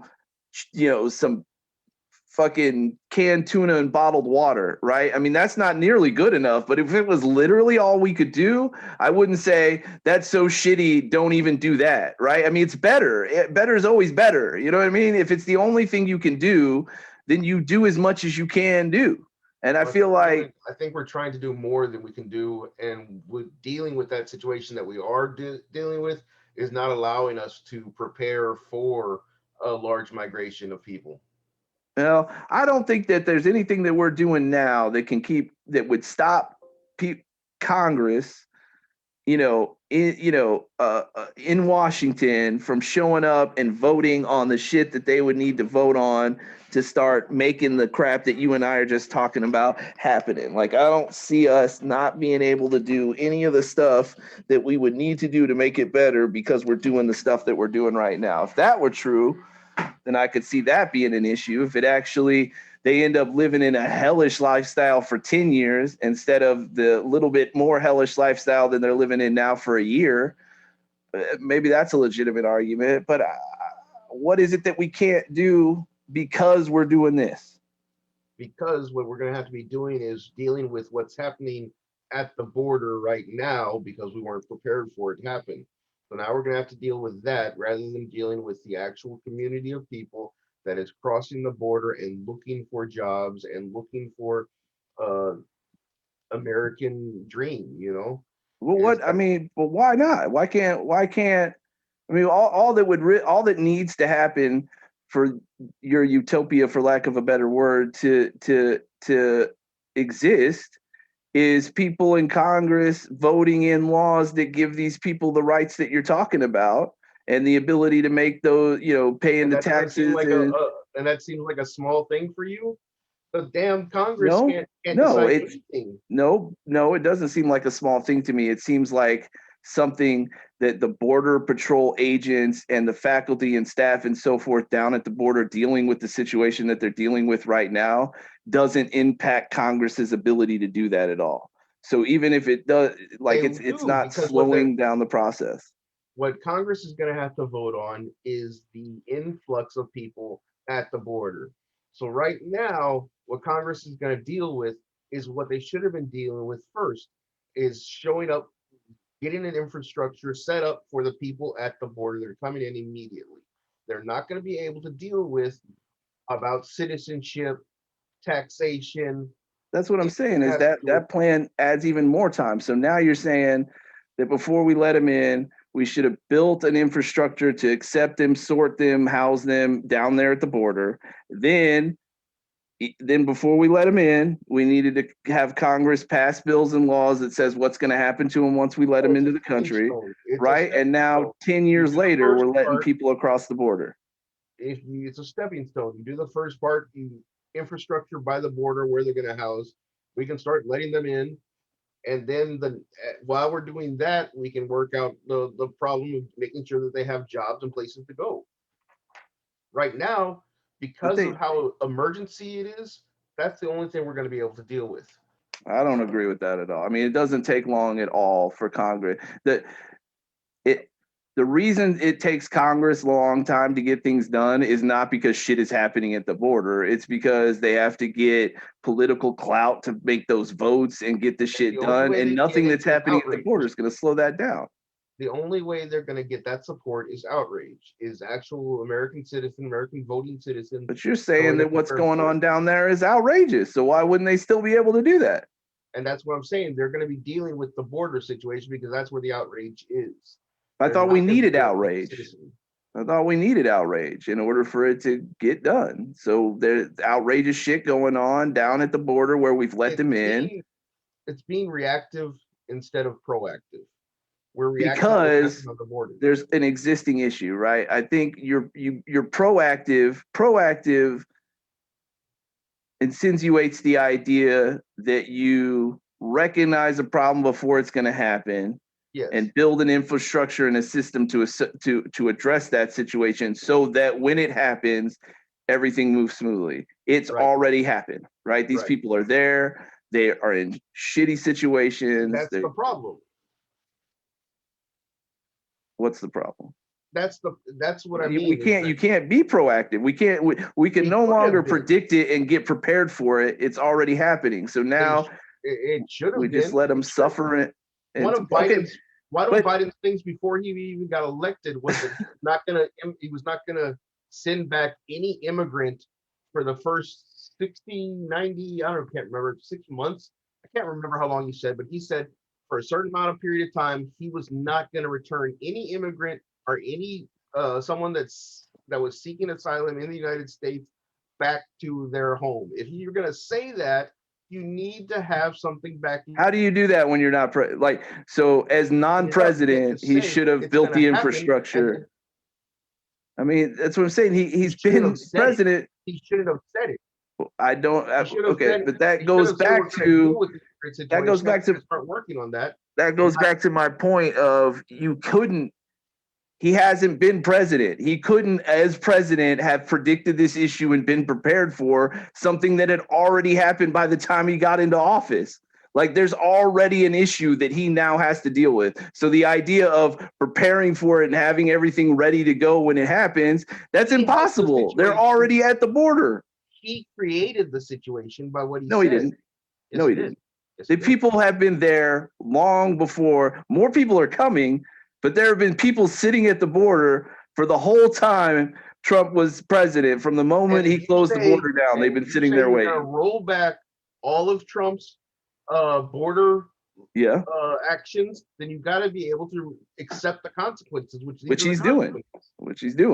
Well, he wasn't prepared for it. He just said you can't prepare for something before you have the office, man. You can't be president. Something. You have to prepare for something before you have the office. You have to, without the power of the seat, get. Look, you cannot say, that's what I'm trying to tell you, is you cannot say, I'm going to open the borders the moment I get into the office, because then you're going to be shit out of luck. Yes, you can. The reason why you can do that is going back to the point that I've been trying to make the whole time, which is that he understands that the shitty situation that they're in now is significantly better than the situation that they were in before. When you're handed a pile of shit, right? That put the United States in a shitty position.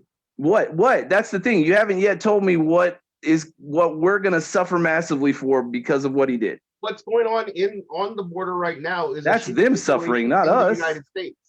That's them suffering. We're not in there. They're in the United States. What do you think it is? It's a problem for the United States. It's a shitty situation in the United States. They're on the United States property. They're on our land. It's now our So you're just saying the simple fact that they're sitting down there, that's the problem. It's the simple fact that people in the United States are suffering. People on United States land are suffering is a problem for the United States. Why? What do you mean why? I mean, like, what's the issue that it's causing for you or me? If suffering in Afghanistan or Nicaragua, well, but that's the thing. They were suffering before they were here, Victor. But it's not our problem. Now it's our problem. I think it was our problem. I think when the reason they were suffering is because we closed the border to begin with. They're suffering because of us. Now they're suffering less because of us, but that's the problem. Like, that's what I don't. It is a problem, and it was always a problem. It was always a problem. It's another country's problem. We can't solve every country's problems.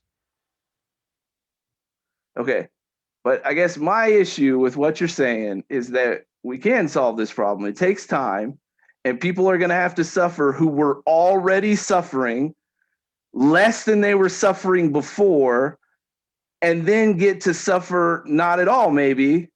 And that's an issue, because for the time that they're suffering less than they were suffering before, the fact that those people suffering less are in the United States, it's our problem. But the fact that they were on the other side of an invisible line prior to that, then the fact that they were there suffering didn't matter.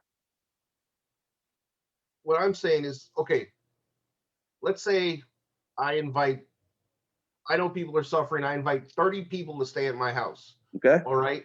If I invite them on day one without having any kind of plan, I'm stupid and I screwed up. Okay. But to your analogy, what if there's, hey, you can come next month, let me get some stuff set up, save money, buy food, buy rations, buy whatever you need, even maybe get them places to stay, more places to stay when they come over, then you'll be better prepared for when they're here. Right, and they just got to continue to suffer a shit ton more for the time period that you're preparing, so that once you let them in, you can say, well, just forget about the 10 years you were suffering. Isn't it wonderful now? It's not 10 years. It's less than 10 years, but it doesn't matter. Because not only that, it matters to those people who are the ones that are being affected by it. The faucet's going to keep coming, and there's people that are going to keep coming even after that. Right. Sure. There's people that have passed away for the last 4 years. There's people that have been suffering for the last 4 because years. we closed the border and caused the problem to begin with. We can't end it without being prepared. But we are. But I mean, like that. Okay. Prepared. So here's your analogy.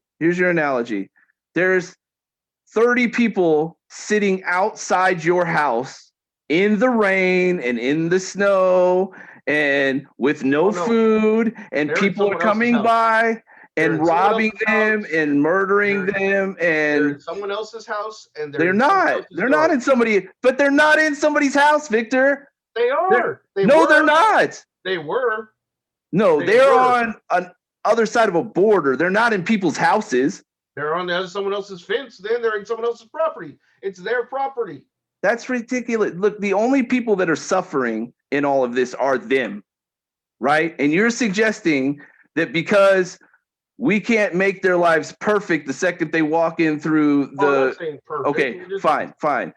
Because we can't make their lives as good as it would be for any American the second they walk through the border, that we shouldn't do what we can to make their lives better right now. Like, it's either got to be this good or this good. But if you just make it this good, that's a real problem. Like, when it's this bad, it's better to leave it this bad than to make it this good for a short period of time before you make it this good, right?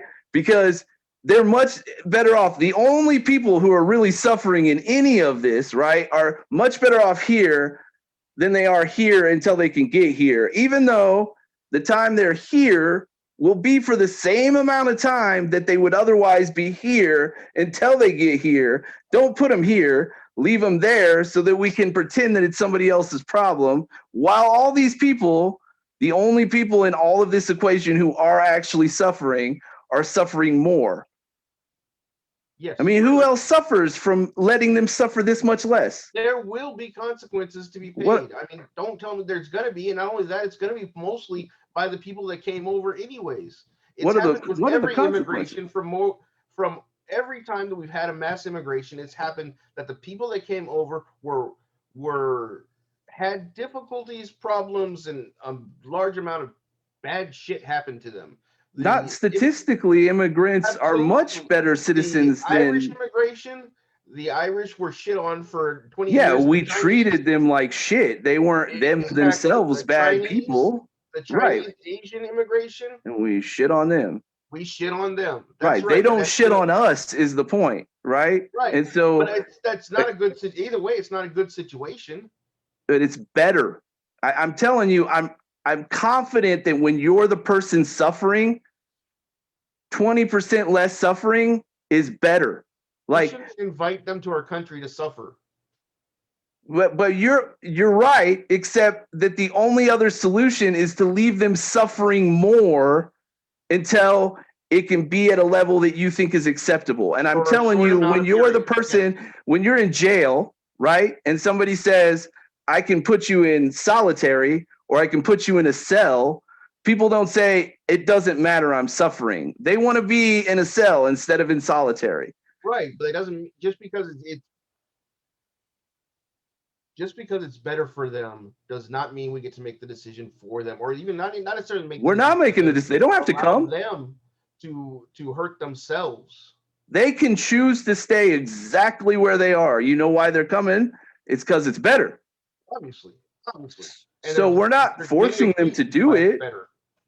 Right. We're not forcing them to do it. They're choosing on their own to go into a situation that's shitty because it's less shitty than the situation than they're in right now. And I can't imagine the idea Every time we've done that in the past, we've taken advantage and screwed the people that came over. That's not because they, like, them sitting in those camps for a period of time is not going to make us hate immigrants more. Like, we have a race problem that none of what we're talking about is going to fix that.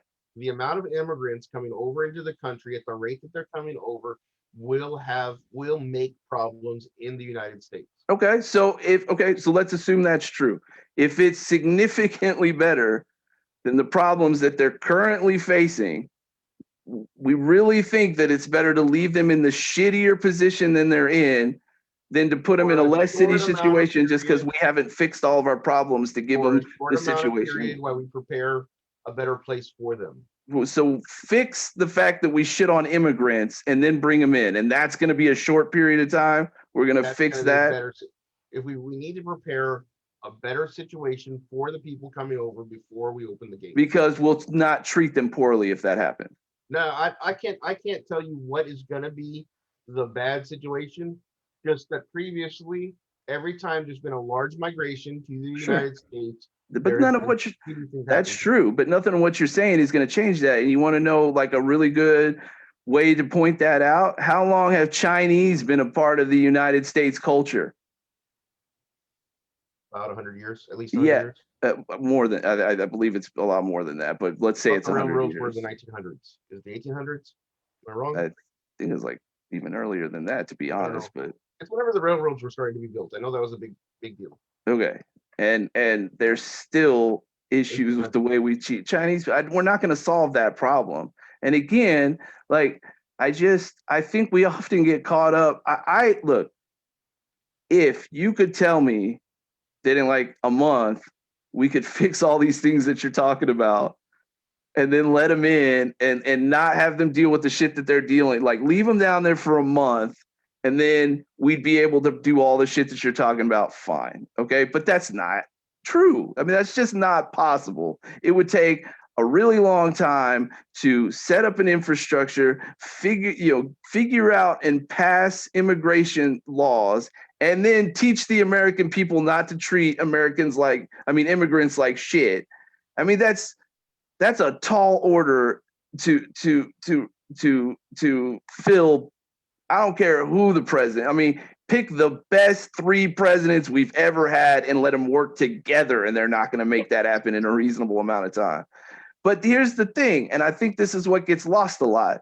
That's because change, as important as it is, and no matter how fucked up the situation we're trying to change is, happens in slow, small increments. And it sucks that that's the way it is, but that's the way it is. And you make the changes you can make when you can make them, and you improve people's lives as much as you can improve them when you can improve them. Because as much as we all want to be able to snap our fingers, and I don't forget, as much as we all want to be able to, in a small period of time, fix our country to make things happen the way they absolutely should happen right off the bat, we can't do that. Like, that's just not reality. And the people whose lives are fucked up, whether they want to admit it or not, right? If you really, I mean, come on, like if you really took somebody today who was, I don't pick somebody who's Chinese, okay, that's in the news right now, and said, would you like to go back to the time when we had internment camps for Chinese people? Of course they're going to say no. Now, are they going to say that's because society in the United States for Chinese people is perfect today? No, they're not going to say that either. They're going to say it's much better today than it was when you assholes were putting us in concentration camps because you assumed we were going to fucking try to kill you from within because you're morons, right? Progress is progress. Like, even if it's not the amount of progress that there should be, if it's the only amount of progress that you can create then and there, and it is still something better, then I feel like an asshole by not giving somebody something better than what they have just because it's not what I want to give them. Like, when I see somebody begging for change, I love to give that motherfucker a job and a house and a car. I can't do that. I'm still going to give him $2 because even though that's not nearly enough, it's going to make his life somewhat better than it was before I walk by. And that's what I have the ability to do right then and there. So I do that. That's fine, but are you going to invite him over to spend the night with you? And if I don't invite him over to spend the night with me, I should just not give him the $2 either. That's my point. It's just because I won't let him in my house doesn't mean I shouldn't give him $2, but you're not inviting them to your property, your land. I'm not. No. That's what I'm saying. Okay. Okay. So there's a terrible situation in Mexico. Hey, let's send over some help, UNICEF, whatever, to help out Mexico. But when you invite them over, you prepare a place for them. But with that, I mean, that's not true throughout the history of immigration in our country. So why is it supposed to be true today? It worked out so poorly. I mean, our country's a pretty great country. Yeah, but every time we've had a mass migration, it's led to problems for Americans, for migrants, that are significantly less than the problems that are created by not doing that. That's the point. Just because an evil is less evil doesn't make it good. But it makes it better. Like, the idea that better is not better because it's not perfect is not accurate. Like, it's still better. It's the most you can give. Again, it's the intellect that it takes to actually prepare for something that's going to happen rather than just doing something. An intellect that's so far not forget the United States. where has this intellect been prior? Like where else is this leading example of how it's supposed to be done that we're not doing it? But where all the other countries that are just completely turning people away and not even giving them a chance. I mean, like there are plenty of countries that prepare for immigration. There's plenty of people that only allow immigrants. Yeah, but you're saying that this president, prior to being in a position to prepare for it, should have, right? And a place to live. So again, you're going back to the idea that before he was president, which is when he would have had to have done it, because that's when. No, that's not true. I'm saying he should have said it. He should not have said what he said. No, that's a different argument. That's a different argument. What you're saying is because you're saying because he couldn't prepare for it, he shouldn't have given the help that he could give. No, what I'm saying is that there's no way he should have said what he said that he was going to do the moment he was president, because it gave him no time to prepare. Right, because you're saying that unless you can do things the perfect way, not perfect, make their lives perfect, not perfect. Well then, okay. Well, no. That's great. It's not perfect.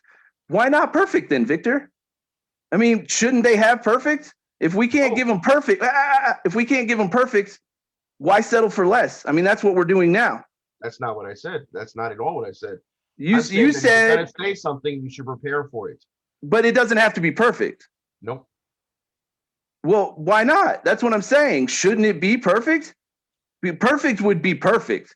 So if we can't give them perfect, why give them your plan? You're absolutely right. Perfect would be perfect. But nobody has perfect. Okay, so what you're saying is if you can't give perfect, less than perfect is okay.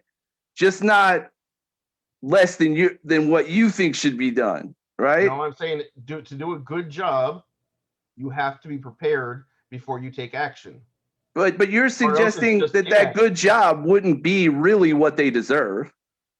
So why is it any different than giving them what we can give them now, which is not what they really deserve? To make an absurd argument. I don't think I am. Honestly, I gotta say, I think most people would think it's absurd for you to think that having a better life is not what we should give somebody if it's not the life we think they should have. That's not at all. I said before you say something, you should be prepared.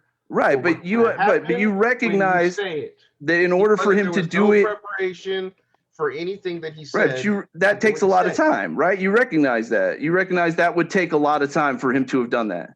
And so, by doing it your way, by not doing anything at all until he's prepared to do it good, then that means just leave. To have made any kind of preparation. Right. Okay. Any kind of preparation. Sure. Any kind of preparation at all. Fine. I don't. My point. It doesn't matter. Like you're saying, you haven't made any preparation at all. If you can make somebody's life better, don't do that because you haven't made any preparation. Leave their lives worse off than they are until you can make the preparations to do what we think is good, not perfect, but good. And until you can do good, not what they really should get, but something that's considered good, then don't give them better than what they already have. Leave them in the shit that they're in. Don't make their lives better until it can be a certain amount of better, because those people suffering wouldn't appreciate a small amount of better. It's got to be like this much better. Otherwise, they're not getting anything out of it. I'm saying he should know better than to say something without preparing it. And I am saying that based on the conversation you and I have had, nobody is suffering more than they were before by him not preparing and just doing what a lot of human beings do, which is when they see suffering and can in any way, shape, or form minimize the suffering that they're seeing right now, they do that. They say, this isn't perfect. It's not going to be good. But I can lessen your suffering right now. I want to do that right now because I can. I agree. I agree with that completely, 100%. But at this point, unless we're ready to invite them over and have a place for them to stay, we should be helping them where they live right now, where they are right now. If it's in Mexico, if it's in Venezuela, it's in whatever. Let's send them. Because we could have helped them better there. Until we are prepared to invite them to our land, our property, our homes, then we shouldn't do it.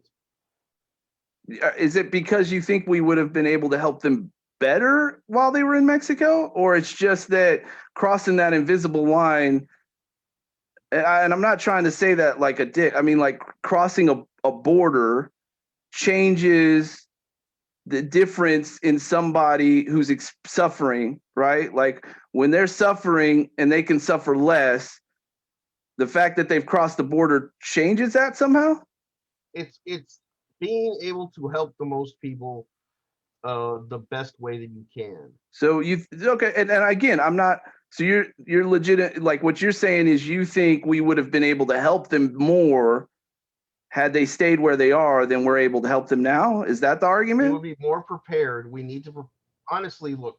There is a large population of people that need our help. They're just you're absolutely right. There's a large population that needs our help. And as soon as we turn the faucet on, as soon as we open the gates, they're going to come flooding in, and it's not going to stop for quite a while.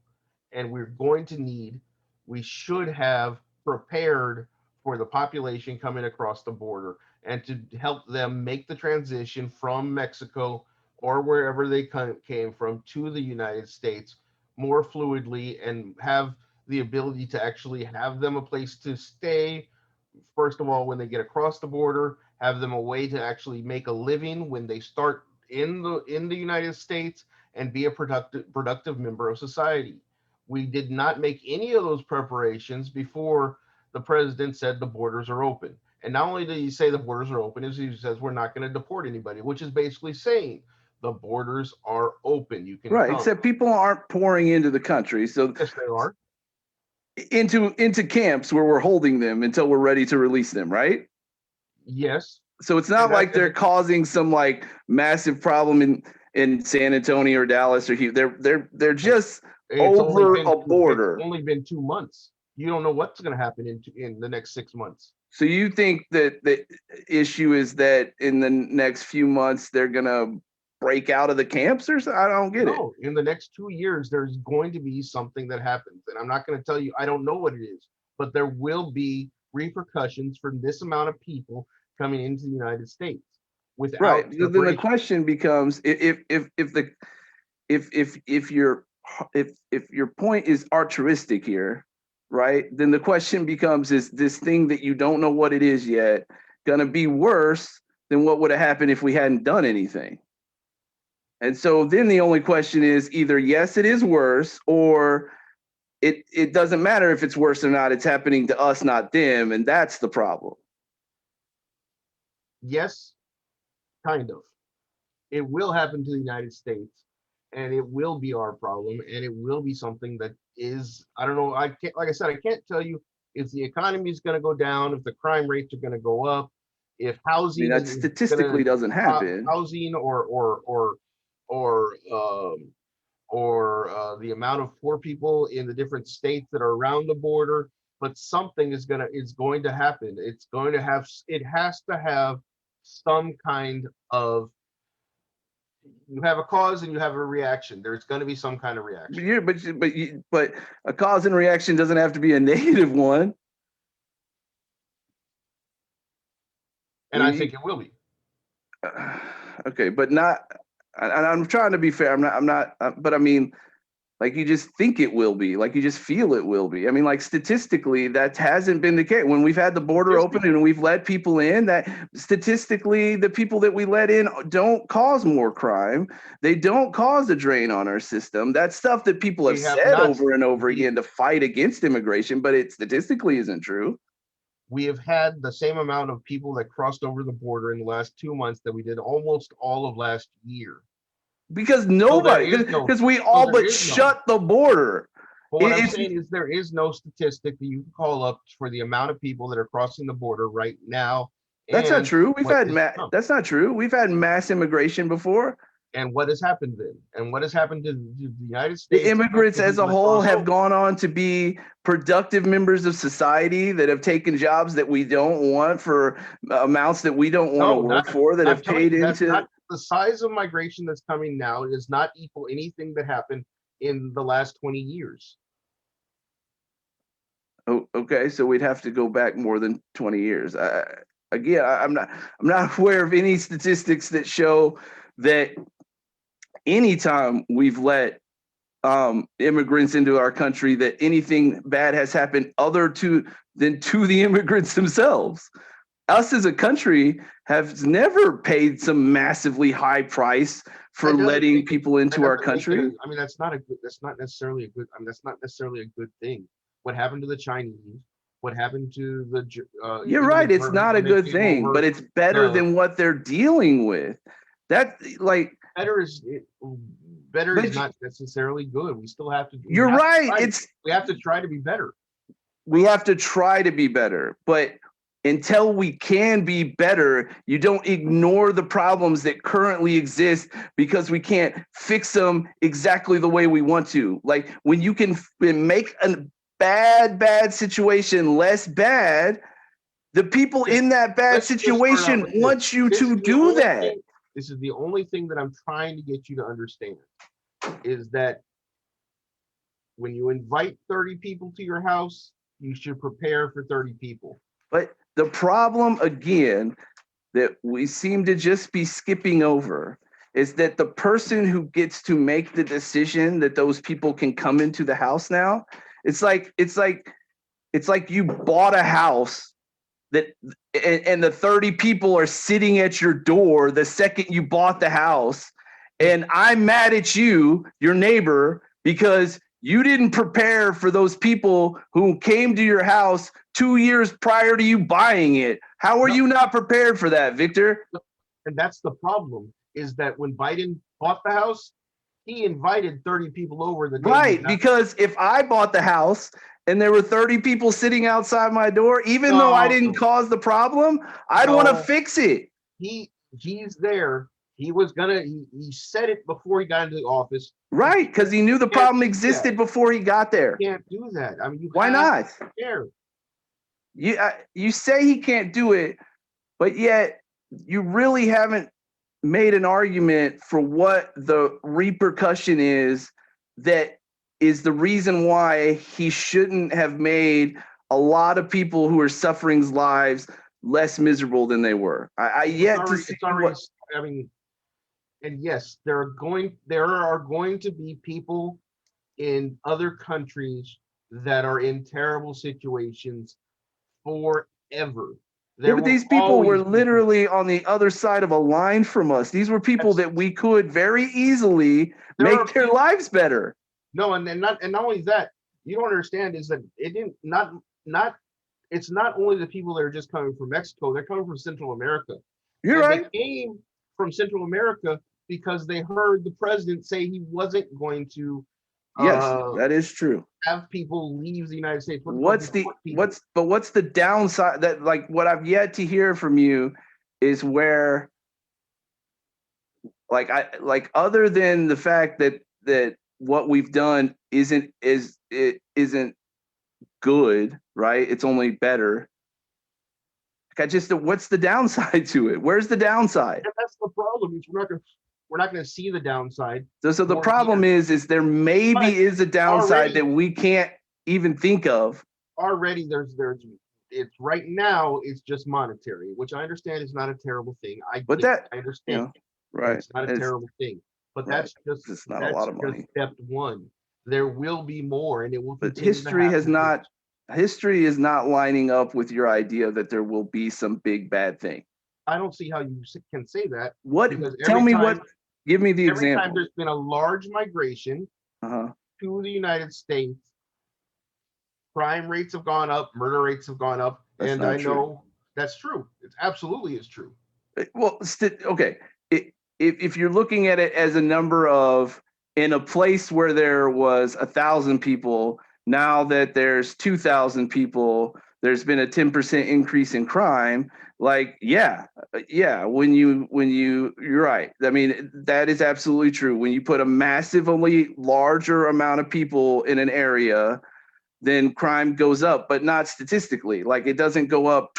If you put twice as many people, the crime rate isn't twice as high, because immigrants throughout history are better citizens than people born in the United States are, criminal-wise, and all. I mean, in almost every measured category. What you're talking about, and the statistics that you're talking about, are from normal migration patterns. That's not true.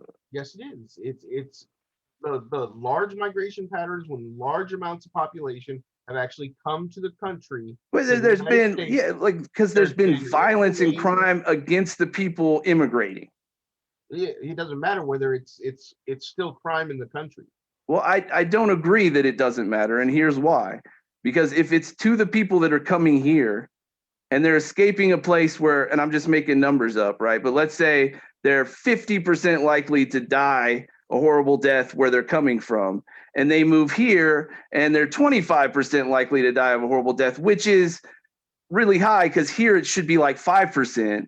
Those people aren't going to be complaining about that. They're going to be really happy that their likelihood of dying a violent death is half of what it was in the place that they're fleeing from. And Now, I should get it that. be I get that. 5%? I absolutely get that, and I understand. I understand what you're saying.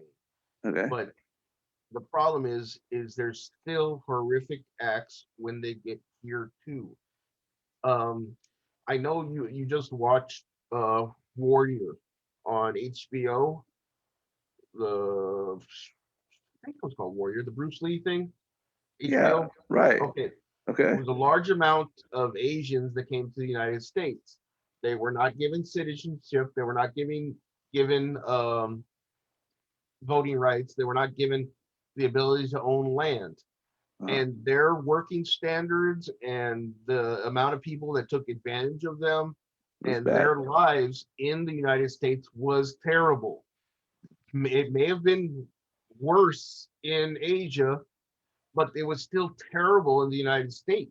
Yeah, Once but again, because they weren't prepared for the population that came over. They it's treated true. them So, shitty, and they did all these terrible things to them. right, but like you say you're trying to get me to understand. I think I understand what you're saying. I feel like I can't get you to understand that when somebody is suffering, they appreciate suffering less. Like, even if the situation that you put them in isn't what you, based on your standards of living over here in this nice, great country where you get to live this wonderful life, just because you don't like that when they get here, they're not living the same standard of living that you are, which, to be clear, sucks. Like, ideally they should. Of course they should. I don't like that they have to suffer more than you and I do, as much as you don't. I hate it. I hate that people act that way. I hate it all. Okay.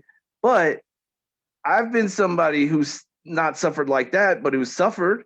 And when my life was made better, not made the way I wanted it to be, but made better, my life was better. Like, it was a better life. And if the issue is that we can give them this right now, right? We can give them this right now and we're just not doing it, that's fucked up. But if the most we can give them is this, and they're here, like, that's still a lot fucking better. Why would you not take an opportunity to improve people's lives when you can? Yeah, but the problem is that we're not really going to be able to give them the lowest standard of living that's invited upon based on our standards, American but standards. significantly better than what they have. Right. And I think, again, like, to me, it feels kind of like the woke argument where you have all these people like fighting battles for people, and they're like, I don't need you to do that for me. I'm fine with the way things are, right? This happens a lot where white people are like going out there and, getting on other white people for not doing this shit and doing that shit, and black people are like, we're okay with them not doing that. Like, why are you fucking with them? Like, that's fine. Like, let them be, right? Like, you're imposing your standards of living on them and saying that because that I don't want them to have the same standard. Better is better, though. I'm not even trying to get that. I'm trying to get them the lowest standard of living of a U.S. citizen. Yes, except what you're ignoring is that we can't give that to them right now. We can give them better than what they have right now. That we can do right now. Why not give them better than what they have right now? Why make them wait any amount of time?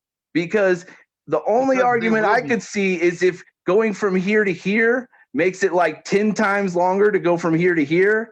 Whereas if we left them here and then like in a 10th of the time they could just go here, fine. But that's not accurate. I mean, that's not going to happen. But moving them here is not going to make this last 10 times longer. It's probably going to take about the exact same amount of time from them to go here to here, then from here to go here to here. Only for that time period that they're waiting, they can be here instead of here. That's just like there will be injustices. Of course there will be. People. Of course there will be, as there are right now. In the situation that they were have the rights of a basic citizen. I mean, people will be able to like commit crimes upon the people that come over without any thought of being prosecuted. That's true. There's gonna be some fucked up shit that happens to them. That is absolutely true. When you come across somebody in the desert who needs a ton of help, and all you can give them is a cup of water, you don't drive off without the cup of water. You don't drive off with the cup of water. Like if that's all you can give them at the time, you give them the cup of water. Is it everything that they need? No. Are they gonna suffer a whole lot more after you give them that cup of water? Yes. But if you can give them the cup of water, you give them the cup of water because that's better. And again, that's what I'm saying. Yes, you give them the cup of water. You don't put them in the truck with you and take them home. Which sucks, but it doesn't but the guy, you're absolutely right that is shitty and it shouldn't be the way it is. But as you're driving off, the guy's not going to be like, well, since he wouldn't take me with him, fuck his cup of water. Right. You see what I'm saying? He still wants the cup of water. But if you still left that poor guy to die in the desert, it still sucks. It's not a great thing. Yes. But but the fact that it's not a great thing, I just don't see how that doesn't translate into he can't do that right now. Yeah, you're right. So why not do what give him a cup of water and then be on your way. If you want to help a large amount of people, you make preparations and you do something to prepare to help that many people. Let's use our desert scenario again. Let's say you're in a truck that could only possibly hold 10 people and there's 100 people in the desert and you can give all those motherfuckers water, right? And then none of them are going to die from dehydration because you gave them water, because you can't take them all with you to the home. You let them all die of dehydration? No. So why, if all he can give them right now is water, then give them water. Well, if there's 100 people there, you give the people their water and you take 10 with you to civilization. And that's what you do. And that's what so what is it that he's not doing right now that's taking the 10 people in your I know there's 100 people in the desert that are starving or are gonna die of starvation, then I take calls to my friends, or I get a big bus, or I make preparations for 100. That's what he's doing. He's not. He said that everyone can come, and then he showed up with a truck that can only fit 10 people. Okay, so, but okay, all right. I feel like you're purposely not answering the question. What is it that he could have done the day he said, open the borders back up? Well, what is it that he could have done that he didn't do? He never honestly should have said that he's going to open the borders. Right, but that's different. You're that in our scenario is, I can't help them all, leave them the fuck there. That in the little scenario we built, that's not you coming back with all your friends with trucks. That's saying, I can't fix the problem, I'm going to do nothing in that scenario. And that's what you're saying. You're saying since he couldn't come back with all the trucks, he should have just not told them he could have helped them at all. Right. Well, okay, and that's not necessarily what I'm saying. I'm not saying that Biden should have done anything. Yes, we need to help the people that are trying to get out of a bad situation. I agree with that. What I'm saying is we need to actually prepare for what's going to come. But that takes time. But that takes time. You can't instantly prepare. It doesn't take 10 years. It would But take. it hasn't been 10 years. With Biden in the office and wanting to do It this, hasn't been 10 years. It would take less time. And if that's going to be, if it would if take what less he time. wants If what? to do, What would make it take less time? what I'm saying is that if he wants to do is open the borders and let people into the United States, is he needs time to. He should have prepared to do that in office. When he gets to office, say, look, this is what I want to do. Which is going to take time for it, Forget, and then we're going to open it. All right, I threw 10 years. I don't think it's going to take 10 years, but my point is it takes time. What he could do now doesn't take time. What he could have done now was let in some people, not open the borders. He could have said whatever. There's rights and regulations that you need to. Do you think helping a small amount of people out a lot is better than helping everybody out a little bit? No, I think what I'm saying is that if you're going to help 100 people, you have to prepare to help 100 right people. I understand you're saying that over and over again, but that doesn't. He doesn't have the ability to prepare to do that. Right, but you don't have an answer for when you say that you think he should prepare. I think he should prepare too, right? I think he should prepare. I also think that while he's preparing, whether it takes 10 years or 10 months, if he can help in any way now, why would he not do that? And I haven't yet heard a reason why making life even the smallest bit better now is somehow a bad thing. And that's fine. And I understand that is that, yes, okay, let's help them.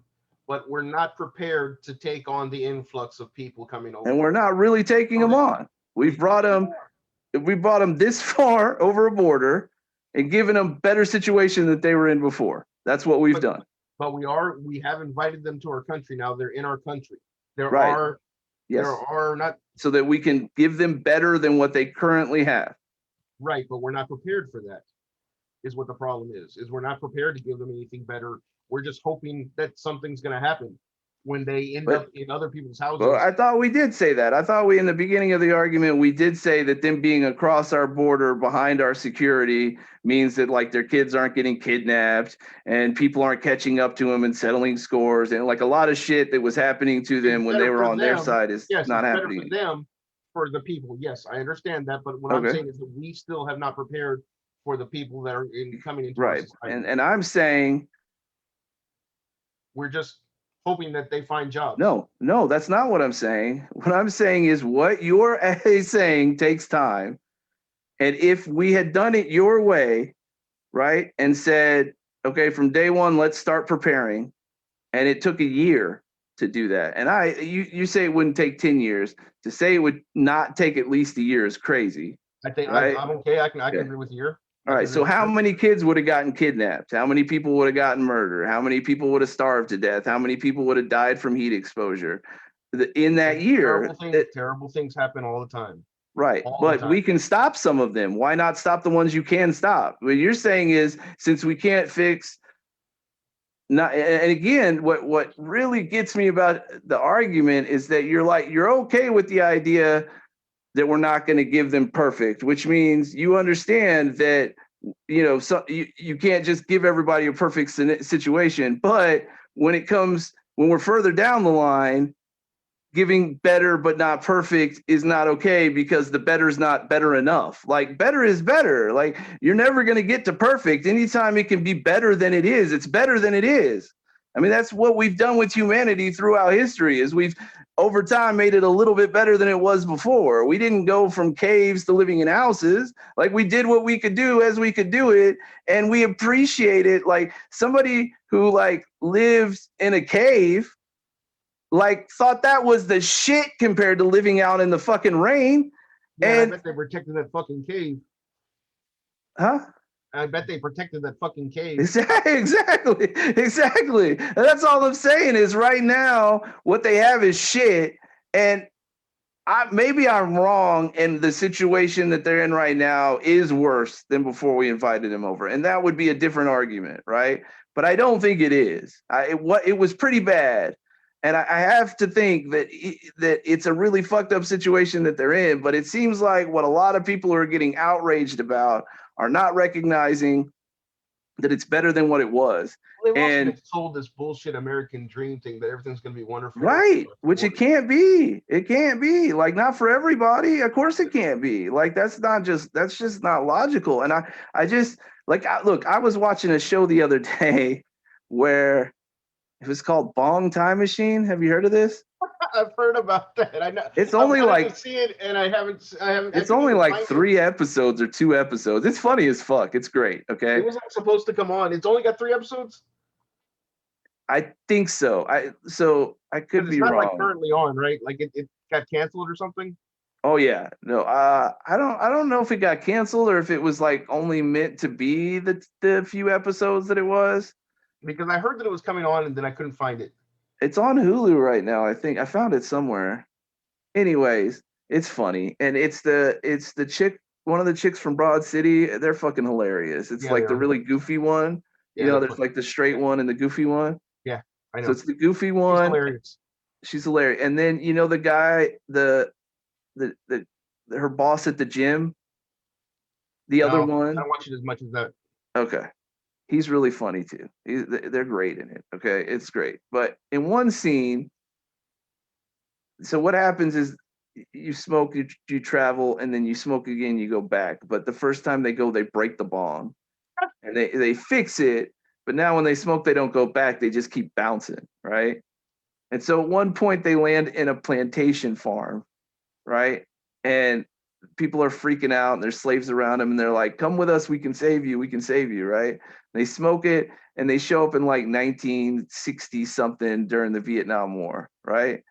And they're like, "Look, we saved you." And the one lady goes, "Wait, what about my kids?" That one's legitimate, okay, right? You know, you're not going to leave your kids even if you are. So I totally get that, right? But then the other ones are like, "Well, we don't have a place to live. And we don't," it's like, you're not a fucking slave. like, come on. You're really telling me that if you pull 2 slaves out of slavery into 1969, they're going to be mad at you for that? I mean, like, and okay. And then, so I'm like, okay, they're mad right this second, right? It just happened. You know, they're going to realize this is much better time. But then the 2 characters are like, you know, this, you know, we took you away from slavery. This is a good time for blacks. And then it's like, well, okay, there's really no good time for blacks. But, you know, and then they're like, man, we really didn't help them at all, did we? And you're like, you didn't help them at all? You took them from slavery to 19. Of course you helped them. Like, that's help. It's not what we ideally want, of course. And we need to continue to always work on that ideal. Absolutely. But when you can help, you help, because that helps. Like, and for some people, here's the thing, on a really human level, sometimes it's that tiny ass thing that makes all the difference. And it's not, to that person, it isn't a little thing. To that person, it's like the reason they don't hang themselves that night. You know what I mean? Like, it can mean everything to certain people having that one little break, you know? Yeah. No, I hear you. Yeah. But I'm with you. We need to figure out a plan that keeps going. We need to figure out some kind of citizenship thing. I mean, like, the whole thing has just gotten fucking nutty. Some of the stuff that's in Congress now, or trying to get in Congress, is a new path to citizenship. Yeah, which is great, because I mean, like, I think we did things out of order. And I understand there are people that are hurting, and you want to help. I get it. I do. And I want to help too. I just want to do it a better way than we're doing it now. I do too. I mean, I you know, ideally we open the doors up and everybody gives them a room to stay in. I mean, that would be great. I just know that's not going to happen.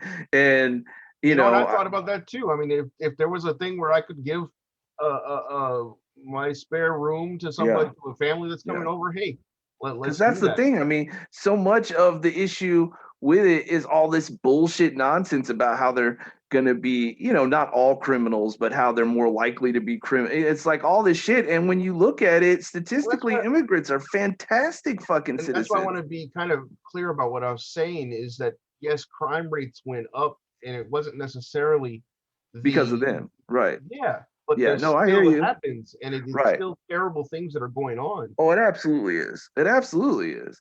It absolutely is.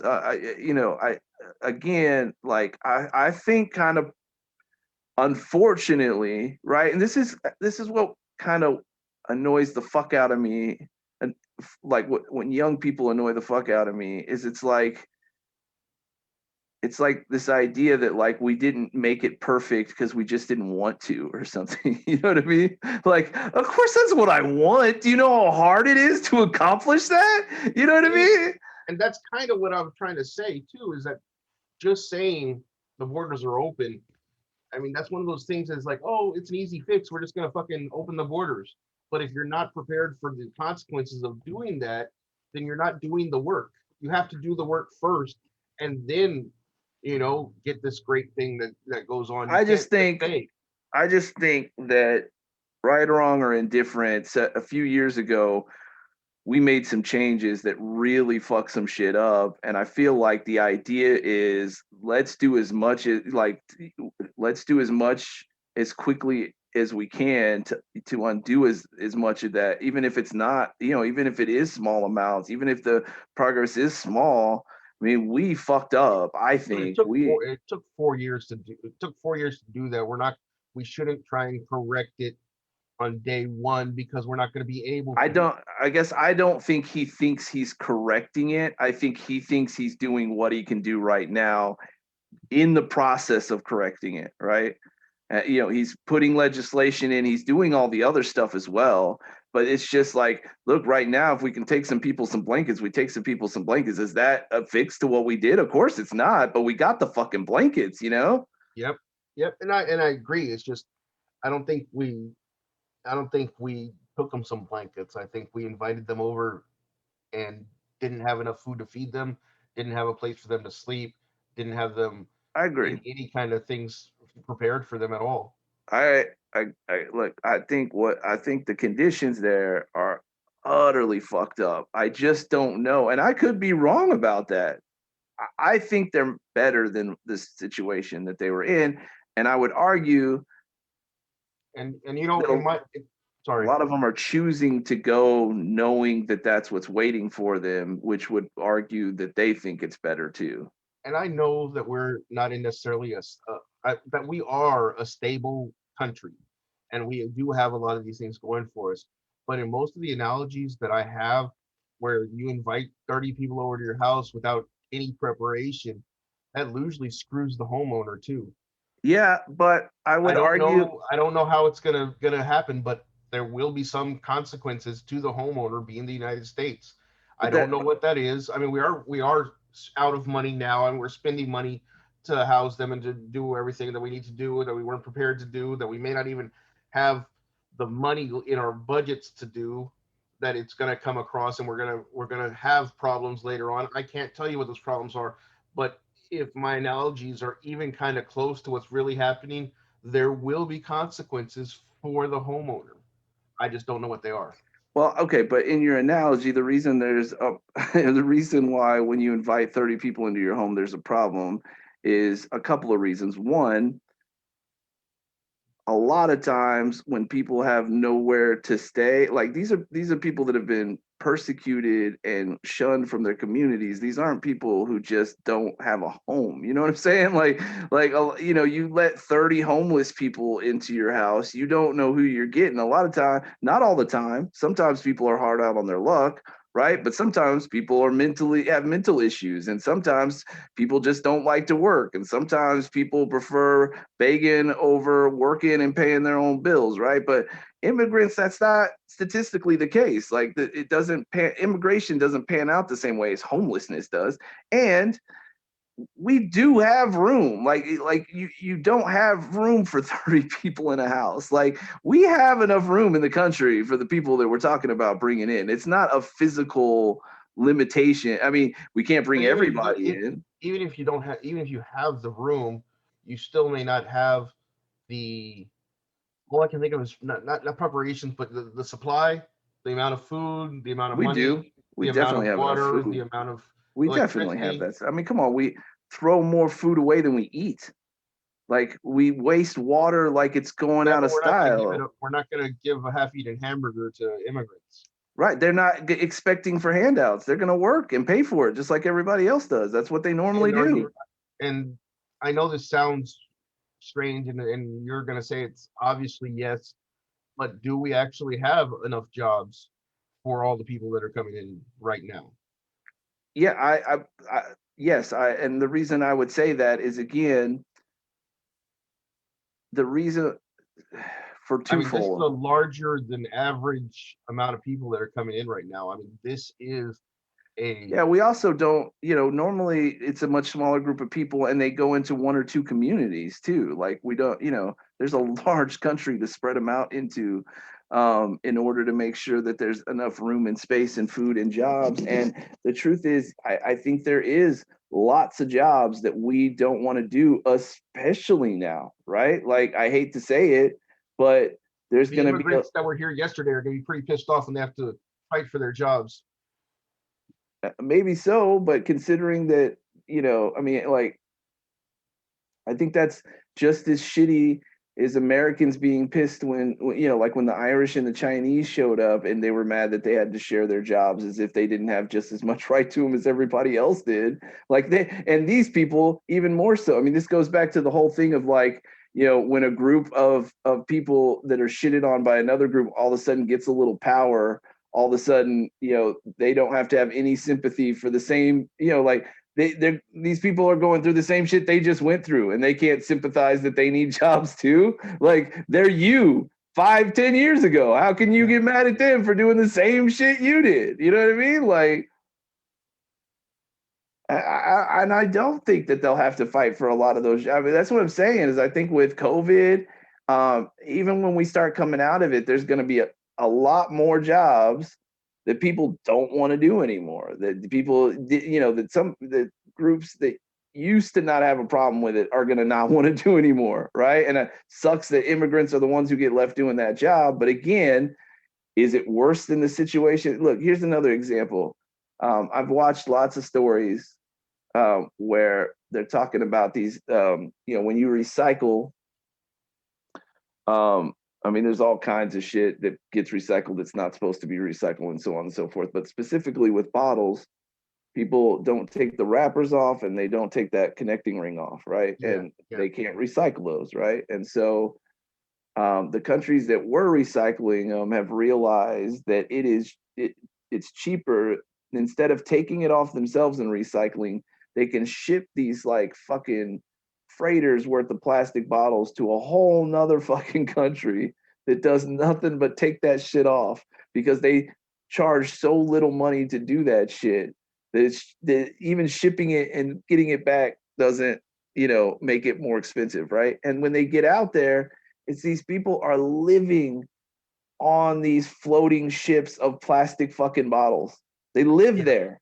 Yeah, I've heard that. Yeah. So fucked up. And it is so fucked up. I mean, look, that is so fucked up. But here's what I think is more fucked up is that in all these stories, the solution to the problem is cut the ring off, right? Then China won't send it to these countries and these people won't have to live in these bottles. And I'm saying, that's not the problem. That's the solution, right? I mean, not exactly. A good one, right? Yeah. But you take that away, now what does the motherfucker got? Like, he doesn't even have a fucking boat to sleep on and a paycheck anymore. Yep. Like, either figure out how to give this dude a better job or let him cut some fucking rings off of bottles. You know what I mean? Like, that's not cool. Just because it ain't shit I want to do, he obviously is doing it because that's the best he can do. You know what I mean? I ain't trying to take his best away from him just because I think it's really fucked up. Yeah. I need to either find something better for him or let him keep the shit he's got, right? I think we often get caught up on this idea that just because what somebody has isn't what they should have doesn't mean that that or something that we can give them isn't everything that it should be. It's still better than what they have. And I promise you, if we stop doing that, we stop bettering people's lives the small amounts that we can, if we stop giving them the small amounts that we can or are willing to give away, that's not gonna, because it's not as good as it could be, that's not gonna make for a better life for a lot of fucking people. It's gonna make for a lot worse life for those people. And I'm not, and it's not that I'm saying I'm obviously, I'm for bettering the community or whatever. Right. I'm just saying that we need to prepare before we do that. I agree with you. I just don't know that he had if in 3 or 4 years he's done nothing except open the borders, I'm with you. That's fucked up. But if the idea is let's open up and give them as much as we can until we have the rest of this shit prepared, then to me it's again like, if I see somebody suffering, even I'm gonna give them the most help I can give them, even if it's a small amount of help. You know what I mean? Like I want to do as much as I possibly can. I don't want the idea that the help that just because I can't give everything I want the person to have doesn't mean I don't want to give anything at all. The amount of people that have crossed the border this year is higher or at a close average with the amount of people that have crossed the border every year since 2010, with the exception of 2019. 2019 was when that big caravan came through. But we didn't let him through. Huh? I thought he didn't let him through. I don't know what happened to, because that was like in the news like for months or whatever while they were coming to the United States. Well, apparently they came through and nobody told us. Yeah, it was during the election. That's why. It's probably, I mean, you're probably right. You're probably absolutely right. But something during 2019, it went upwards. 900,000 people crossed in 2019, and just about every other year, it's been around 400,000 people, which we've already hit that number this year. Yeah, I mean, I think that's going to be what like except for the caravan, apparently, like we're letting almost nobody in for like 3 years or something crazy. Well, I mean, but even before then, even during Barack Obama's thing, there was the same amount of people. Right, but during Barack Obama's thing, he didn't have 3 years leading up to that where nobody had come. You know what I mean? Like there's a buildup in the pipe. Well, I mean, that's what's crazy is that, and I'm just looking at these numbers. It looks like 2011 may have been the first year of the drop, but it like dropped off in 2011. Hold on one second. Hello. Okay, yeah. So it's like Obama's second term. Yeah, and I know Obama's second term. Maybe that was when the Republicans had the House or something. Maybe they changed some rules because it steadily dropped off. Like when Obama got into office was probably as high as it's ever been, and it's steadily dropped off afterwards. Yeah, I don't think I don't think his immigration policies were that great. I mean, it wasn't as fucked up as Trump, but it wasn't great. Yeah, that's crazy. Everyone talks about Obama or whatever, but it was the highest his first year, in quite a lot of years, and then it went steadily down. Apparently, Bush was letting everybody in. Yeah. Who knew? Yeah, I mean, it had been a good policy. I mean, like it worked really. We didn't have a lot of the issues that a lot of the people against immigration are suggesting that we had when we let people in. I mean, it typically works out pretty well for us. And I agree, this is going to be a lot more. But I mean, at the same time, like we've been letting in a lot less for a long period of time. I think this will, yeah. But I mean, you can't even blame that on Trump because, again, it was Obama's 8 years too. Yeah, but he passed a lot of rules that, I mean, he was ejecting more people and going after people in the country more. And there were times when he like. Oh, I'm sorry, not 8 years. Not 8 years. I want to. So when was Obama elected? 06? The first term? Let's see, 2020, 12? No, you're right. So it's 20, 8, 16, 08. All right. By 2 years in, 2010 is when it's. I mean, it was steadily on a drop, even before it. Since 06, it was steadily on a drop, and then it kind of bottomed out around 10 or 11, and then it stayed Thousand, pretty right? steadily. So, and it didn't even see that much of a decrease during Trump's. It went from what to what? Because I mean, I know is I remember listening to a lot of shit about like people that like worked with immigrants that were like saying that, Well, a you lot of know, times, sometimes it's just like in the news that people are. but I mean, what they were saying was that like, things that they Oh, were applying for that they would have gotten approved immediately were getting yeah. turned down. And 08, it was around 700,000. Looks like 09, it was like 4,800,000, and then looks like 2010, it was just over 400,000, maybe 420, and then in somewhere around 2011, it dropped to under 400,000, and then 12 under 400,000, 13 at 400,000, a little above. 14 is when, no, 16 is when he's 16, elected. yeah. So 14, it was like almost about 450. And then in 15, it was like 350. And then 16, it was at 400,000, a little above like 410. And then after he was, I guess, elected, it dropped to 300,000, then back up to 400,000, and then 80, about, I don't know, 8,500 was Yeah. 2019. And then 2020 was 400,000, and then this year has been Yeah, 400,000. because it took him a while to actually. That's what it didn't happen the second he got elected. It took him a while to actually make the changes. Yeah, it's crazy. I don't Because know. that's what I'm saying. When he made the changes, it went. I mean, that's what I'm saying. It went from like over, a couple, in the hundreds of thousands to like in the less than tens of thousands. It was a big difference. It was crazy. All right, man. Dude, All right. it's like late. Yeah. I gotta go. I like that movie. It was It all was right. it was good, It was right? actually pretty decent. Like the acting all around, which was weird. I can't believe they killed that lady off. Yeah, I was really surprised that happened, and that it happened off screen, yeah. because she seemed like a pretty big character, and that would have Yeah. happened on screen. I guess the discovery was supposed to be Like the old enough man. for it.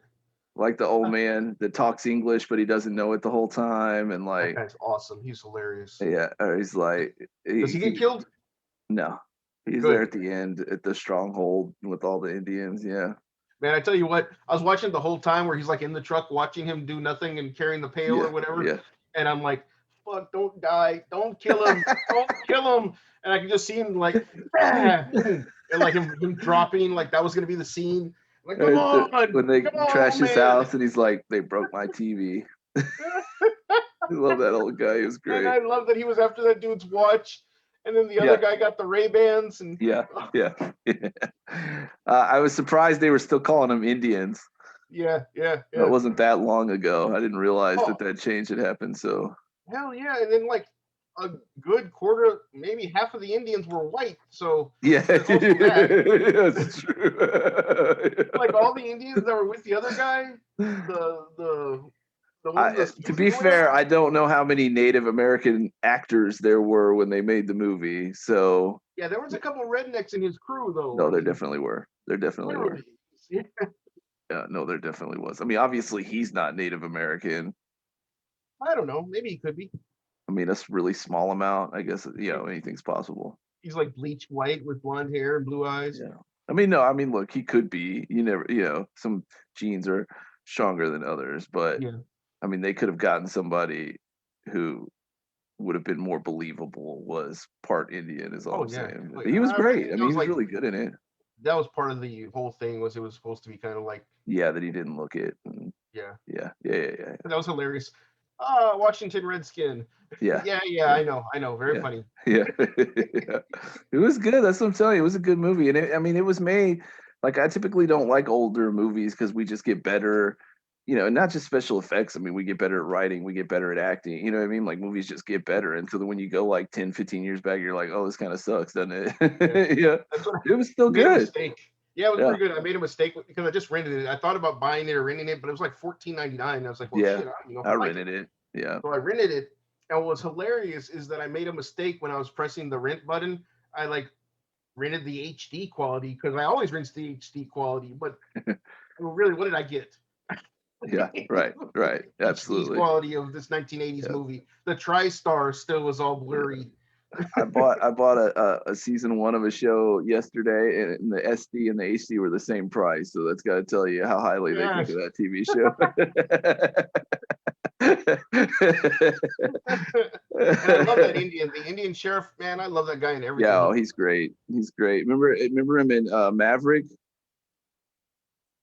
In Maverick. Yeah, he's his Indian friend. Remember, and he like rips right. off. They rip off That's that another white movie. guy by making him think he like shot in the. I gotta go. Mickey's freaking out. Yeah, no, I hear you. But All I right. love that movie. Maverick. It was good. Yeah, oh, yeah. It's good stuff. Peace out, man. Laters. All right, man. Talk to you later. Yeah, bye. Bye.